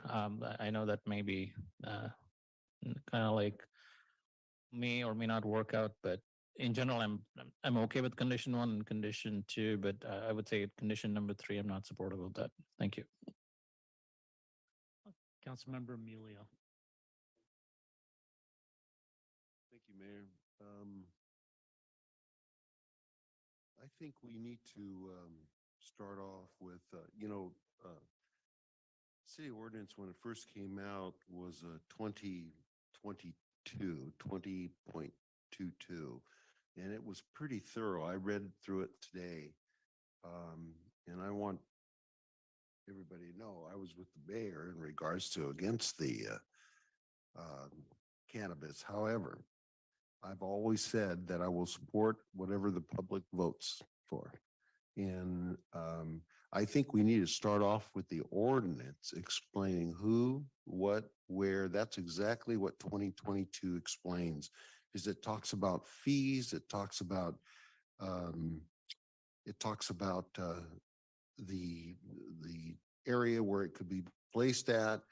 And it was very thorough, because then you have to talk about who's monitoring the gross receipts, security. That's all explained in that ordinance. So that might be the beginning in regards to that. In regards to the license awarded by random draw, the difficulty I have with it is if you finally find 3, let's say I'm using this as an example, 3 people that appear to be even, and you pick one and it turns out to be, shall we say, a flake. And that's why you need to start off with the ordinance, a thorough vetted ordinance before you begin looking at a cannabis retail outlet. That's my thought on it. 2022 was the ordinance number. Councilmember Coletti.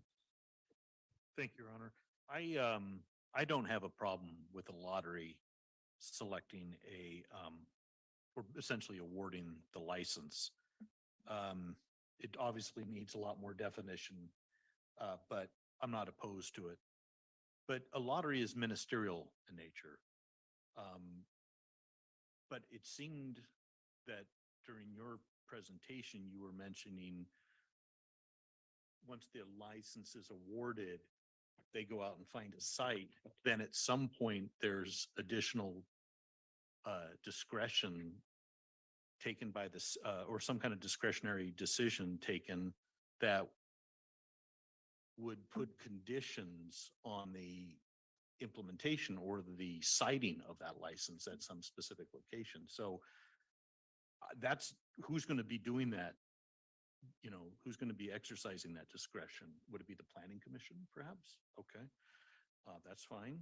So if that's the case, I don't have it. So it would be some kind of use permit, I guess, attached to the license that's been awarded. Okay. Once we just went through a lawsuit with short-term rental licenses, we won. And I don't want to see this type of license ever challenged as far as a vesting claim. And I would want the city attorney to be mindful of that, so that we don't have to go through any kind of litigation in that regard.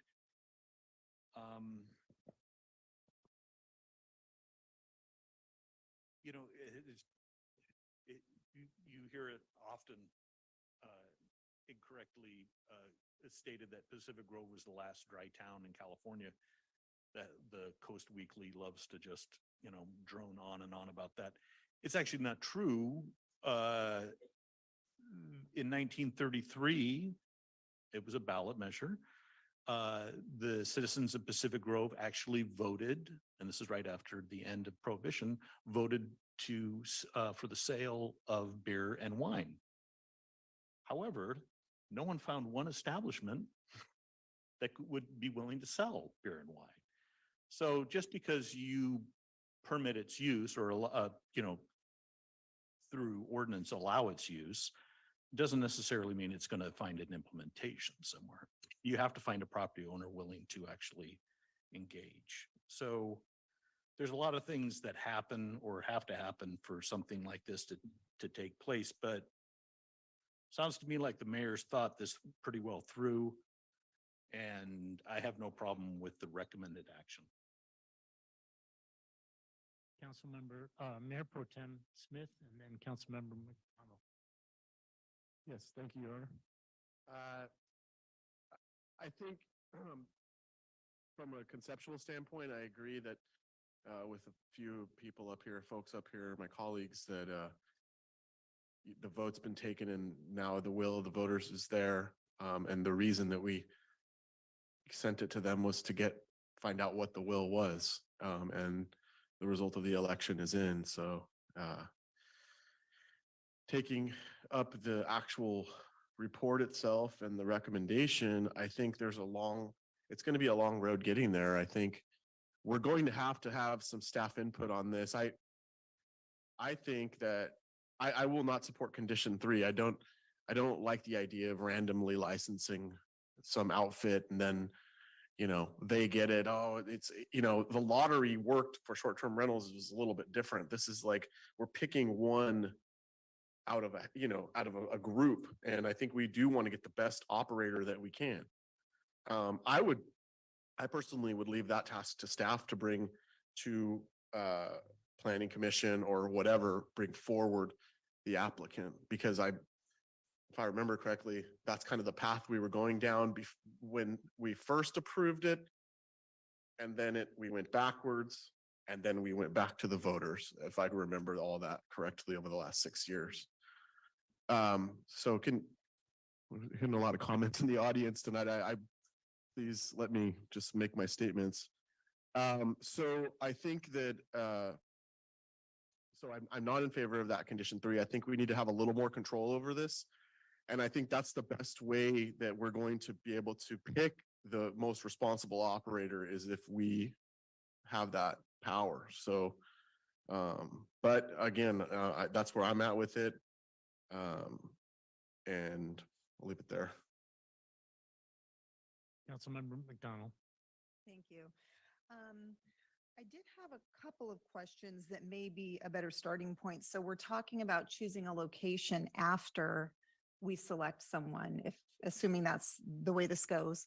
But we also have restrictions on where that could be. And somebody brought up a good point about finding a business who's even willing to have an establishment in their location. So what I'm wondering is, would it make more sense to see, do we have a location it could be in, identify properties that would be willing to have an establishment, with the assumption that somebody who takes over, if somebody is awarded a license, that they would take over that location. So we have more say over where that happens. And I don't know if that's possible, but I wanted to throw it out there.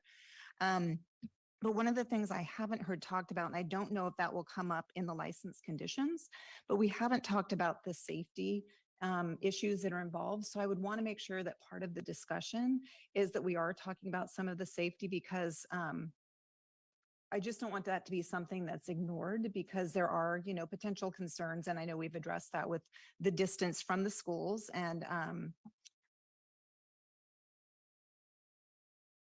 the best way to, I guess what I'm trying to say is that there will always be a way for people to get access to things. They're already doing that now, obviously, by the statistics.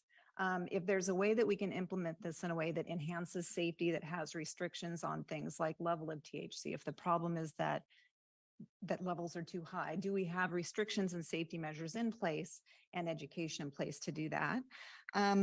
And on the licensing by random draw, there's part of that I like and part of it that I don't. It's the idea that there's no favoritism played, which can be a good thing.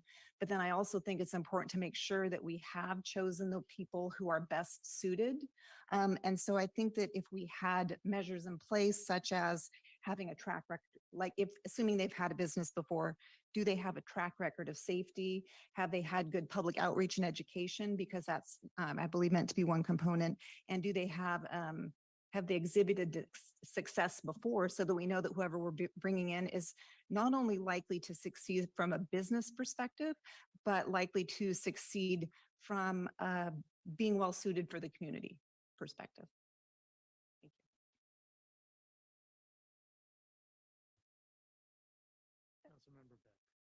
Thank you, Your Honor. I am in favor of condition 3. It is my understanding that the applications would need to be completed before a drawing would take place. So it would have to be a completed application. And I think it would be up to whatever questions are on that questionnaire application would determine that, yes, they would go into the drawing. Because I am in favor of condition number 3. Thank you.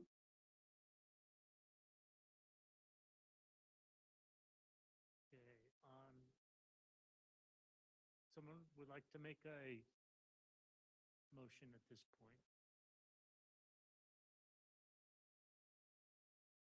And I'm hearing very mixed. I'll state the obvious. So I'm hearing a very divided council on a random draw. So maybe we'll want to put that aside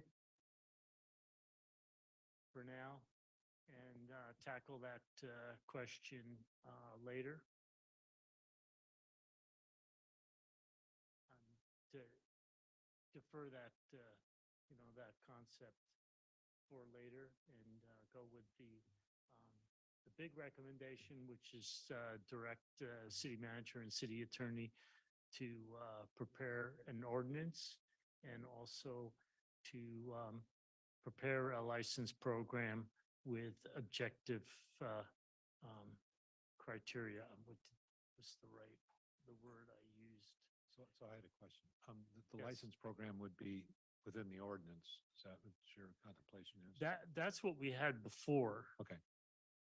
Understood. And then the other point being, if you don't address the issue of how the selection is to be made, that's going to leave a big gap in the ordinance, because either it's going to be random or it's going to be some kind of a review process and a selection based on criteria. So without the answer to that question, it's going to leave the ordinance incomplete, which is fine. If that's what you wish, we can draft it as you've directed and then have that conversation at a future meeting. And that sounds good to me, but Mr. Harvey? Mr. Mayor, question also going back to the drafting of the ordinance, and we can draft the ordinance however you direct us to do it. But in the prior ordinance, there was a component that addressed the security plan for the location, and it was very specific for the location. And so I think you might want to think about having, it might be hard, is what I'm trying to get at, for an operator to give you what we want as far as a detailed security plan if they don't know where they're going to be located. Because we ask for drawings, we ask for very specific details that the chief of police can review to determine if it's acceptable from a security perspective. Well, perhaps the license award can be conditional upon having an acceptable security plan. That's fine. That has to be approved by your staff. Right. For, So as for long example, but not a prerequisite. fine. As long as you guys have that in mind, so that, that might have to come Yeah, later, because they I'm- can't give a detailed security plan until they know where they're going to be sited. Right, that the security plan would have to be approved. So if, say, I'll just pick something, cameras and bars on the window, what have you.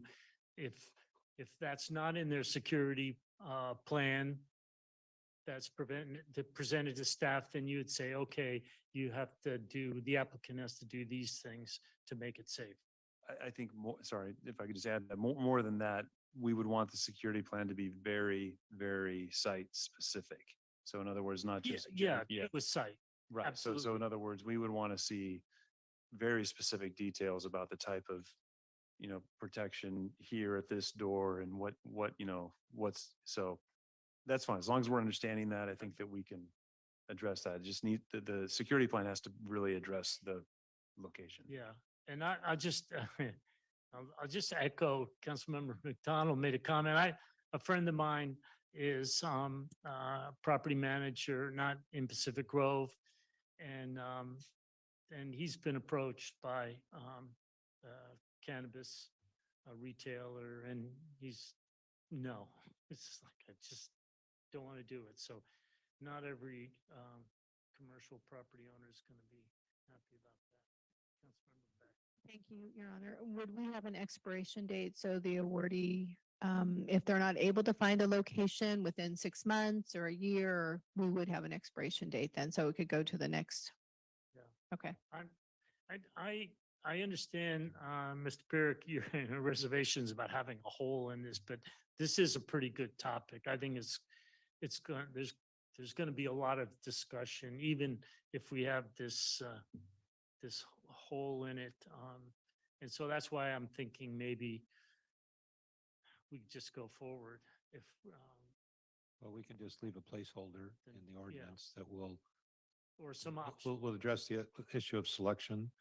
And if you want some options, we can check for some ordinances from other cities and provide those to you so that you could compare them. Councilmember Emilio. Thank you, Mayor. Thank you, Mayor. Yeah, I keep harping on that the ordinance has to be first. And then some of those gaps, Mr. Pirrick, is that we may be able to fill in. And I don't think this is going to be an overnight decision. It's going to be a length of time before we could actually flush it out. And I think that's important. All right. How about a motion? Councilmember Coletti. Yeah, and thank you, Your Honor. And as far as condition 3 goes, I just want to speak to that real quick. Because it says because we're talking about a hole in the ordinance, I don't think I think we can give direction to staff. The hole doesn't necessarily have to be as massive as we might be imagining. Condition 3 simply says ensures personal bias is not a factor in the award of a license. Who wouldn't agree with that? So the question is whether the lottery is the right way to achieve that. Perhaps it's not. Perhaps there's some screening up front. You think you've got them all on an even playing field, and then you do a lottery. Who knows? But I think condition 3, as stated, is enough direction for staff to understand what we'd like to see. And no one wants to see bias, so I think that's clear. And as far as the enforcement component, that's gonna, there's a 2-step process: award of the license and then citing the actual license through a conditional use permit via the Planning Commission. That enforcement plan would probably be, integrated into the discussion at that point. So with that said, I'm just going to move the recommended action. Okay.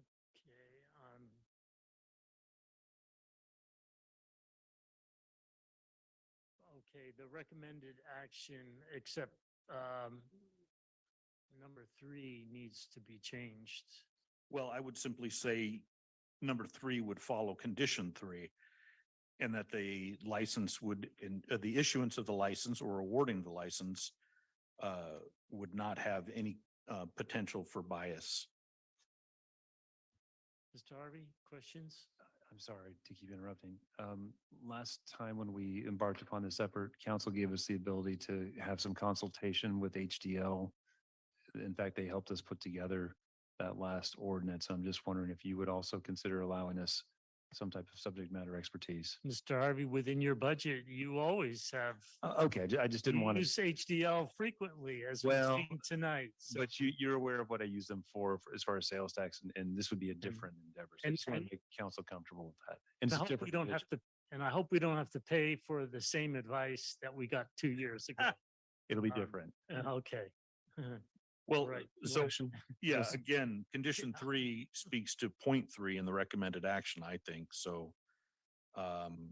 Perhaps let's substitute license awarded by random draw, license awarded in a way that does not include any personal bias. Or if you got better language, Nick, I'm happy to. I'll second, but I gotta say, I would just eliminate 3 because we're clearly not gonna use personal bias as a method of determining our operator. And I think I would probably just eliminate 3 because it does kind of imply that we're gonna do some kind of random draw, which I don't think we should do. So I would just second it and ask for an amendment that we just go with the rec minus condition 3. Okay, that's fine with me. Subject to later discussion. Second. All right, Mr. Purick, Mr. Harvey, are you clear on that? Yes, and as I understand it, on condition 3, you want options and like to see some examples of what some other cities have done with respect to the selection process. Yes. And I think you heard the intent. Yes. I've heard support of the intent of number 3, but not specific necessarily. Yeah, well, Okay. that's how I view it, Mr. Harvey. Okay. Okay. All right. I think ready, a vote, please. Councilmember Coletti? Aye. Mayor Pro Tem Smith? Aye. Councilmember Spaduri? Aye. McDonough? Aye. Beck? Aye. Amelia? I just have a question before I answer that. We are eliminating number 3. Am I correct? Okay, aye. Mayor Peak? Aye. Motion carries 7-0. All right, thank you. We flew past Ms. Hallaby. We flew past our 8 o'clock. We did have 2 brief breaks.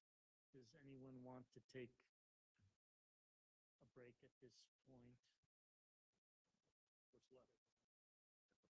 We still have one item. This is our solar, excuse me, our questions about the museum roof repair.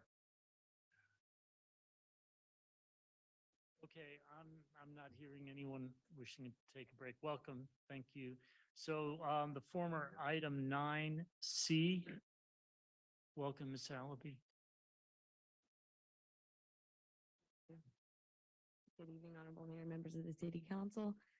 The item before you tonight is an award of contract with Scudder Roofing for a Pacific Grove Museum of Natural History roof repair project in an amount not to exceed $49,285 with a 20% contingency. This was an item that was previously on the consent agenda tonight, so I don't have a presentation for you. But the agenda report contains all the relevant information, and I'm happy to answer any questions. I do want to reiterate, it's a fairly standard roof repair project that was approved as part of the capital improvement program. Thank you. Do we have any public comment on this item? Mr. Kubica pulled it and he is, I believe, wanting to speak.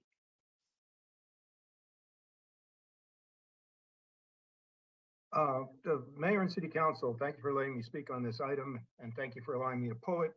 Maybe I should have spoken in public forum at this. I am not against approving this item. I think it is great that we're fixing our roof.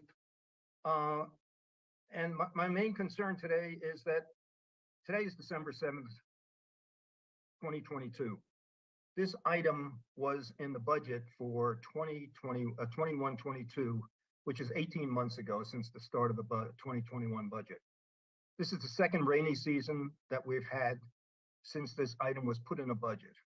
Apparently there is a leak in the roof. Apparently there's a leak in several roofs, including the one over at Chautauqua Hall. There has been inflation and supply chain issues since the start of the 21-22 budget, which has increased the cost of this item. And that was, this is evidence of this because it was brought in that we need to increase the cost. The completion rate of CIPs presented to the council on November 16th for fiscal year 21-22 fourth quarter was 59%, 59.9%. Completion rate for the first quarter of 22-23 is 5.4%. Repairs performed in a timely manner save the city money and allow for other repairs in the city, such as city roads, sidewalks, roads, repairs to Chautauqua Hall, the 10 burned out lights that are on Forest Avenue between Candy Cane Lane and Pine Avenue, painting and maintenance of the downtown light poles, which was mentioned by the council person earlier. There's a trash bag hanging from the front of the firehouse, which has had a repair order on it since at least June of 2022. It has not been repaired. I was just told recently that a contractor would be out there soon. The budget for the 22-23 budget has item CIP 2317, which said there's a need for a partial roof repair because of a water leak on the wood floor, and buckets and trash cans were being used to catch this RFP. This item was put there before we approved the 22-23 budget last June. So staff knew that there was leaks on the roof. The RFP was not released for this until September 26th of this year, with a closure of 2022. So we have a leaky roof. We go through a rainy season. We started a rainy season. We don't put an RFP out till it's almost time for the rain, and we haven't started it. I'm sure that if your roof was leaking and you knew it, you and I would have repaired it before during the slow season when we could get a contractor at a cheaper price. As a city, we can do better for our residents. I request that we get a schedule together when we have high value, important items that need to be repaired, and get them repaired in a more expeditious way, so we don't have to increase the items and we can save some money and repair some of the additional items in the city. Thank you very much. And that's why I pulled this. So please repair our infrastructure. Any other public comment? No further hands are raised. Council discussion? Councilmember Beck. Thank you, Your Honor. So I have a question, Ms. Hallaby. Was there an updated estimate since this one was dated August or closed in August of 2022? So it's about 5 months old. This is the current proposal that was submitted, and this is the contract that we're attempting to award tonight. So that would be the cost. Okay, and when was that dated? I just want to, because costs are going up for so many things. That's why I want to make sure. And it was awarded, or was it just proposed that we would accept that estimate? So the item before you tonight is to accept the estimate and award the contract, and that proposal was received on August 18th, 2022. Okay, so a couple other questions I have. The existing roof is how old, do you know? I believe it was constructed in the 70s. In the 70s. Would the city, this is just something because of the cost just for the repairs, and it's just kind of not a minor repair, but you have the entire roof still that could have issues down the road. Has the city considered changing the material of the roof, because those type of roofs are very expensive? We've not considered changing the material. I will say that originally this project was scoped out to be more of a spot repair. And then as the rainy season came, we identified additional leaks and decided to enlarge the scope of work to repair that entire section of the roof above the bird room, which is why we requested additional funding through the budget process, put out a formal RFP. All of these items extended the timeline. That's some of the background. Okay, because I'm just thinking, wouldn't it be great if we had a couple of other estimates to replace the roof, not necessarily with the clay roof or the tile roof, just to get an estimate. Is that a question of staff? Yes. I might just jump in to the mayor real quick. One other consideration that council needs to make is the roof matches that of the library is going to also match that of the proposed PG Hotel. And that was part of when that project was approved, was it fit into that area. So if you look at a different roof type, whatever it is, you'd want it to look like clay roof that also matches the library, that matches the proposed hotel. That's just a consideration. Thank you. Councilmember Coletti. Thank you, Your Honor. First thing I'm struck with this agenda report is that the two bids are so different. Did you follow up with them and ask why one was so expensive? Like why Belloc came in at 154,000 and then Scudder came in at only at 49,000? What would have, is there any explanation for that? Councilmember Coletti through the mayor. I don't have a specific answer, but I would imagine it would be some contingency costs associated with the potential breakage of the tile since it is a sensitive material and they will have to remove and resalvage the tile. So I imagine that's a factor there, as well as labor and other costs that they factor into their base bid. Okay. Is the roof decking okay, by the way? There's been We- some. We believe so. Okay. Well, to speaking to Mr. Kubica's point about prioritizing CIP projects, I think that's a very valid point. But I just see no reason not to approve this contract tonight. Councilmember Emilio. Yeah, I'd like to make a motion to approve the contract, authorizing an agreement with Shoda Roofing for the Pacific Grove Museum of Natural History Roof Repair project, and then not to exceed the amount of $49,285 plus a 20% contingency. Second. May we have a vote, please? Councilmember Farrell. Aye. Mayor Pro Tem Smith. Aye. Pepin. Councilmember Speck. Aye. Aye. And Pederi. Aye. Motion carries 7-0. Okay, thank you. Now that brings us to agenda item 15A. It's Mr. Pyrick. Would you give us the agenda item? We going into closed session. Yes, and we are going to go into closed session. The item is public employment. This is authorized by Government Code Section 54957. The title is City Manager Performance Evaluation. Do we have any public comment? It does not appear we have anyone in person, and I do not see any hands raised here. All right, Online. we'll now move to closed session and we'll do a report out at the next regular meeting.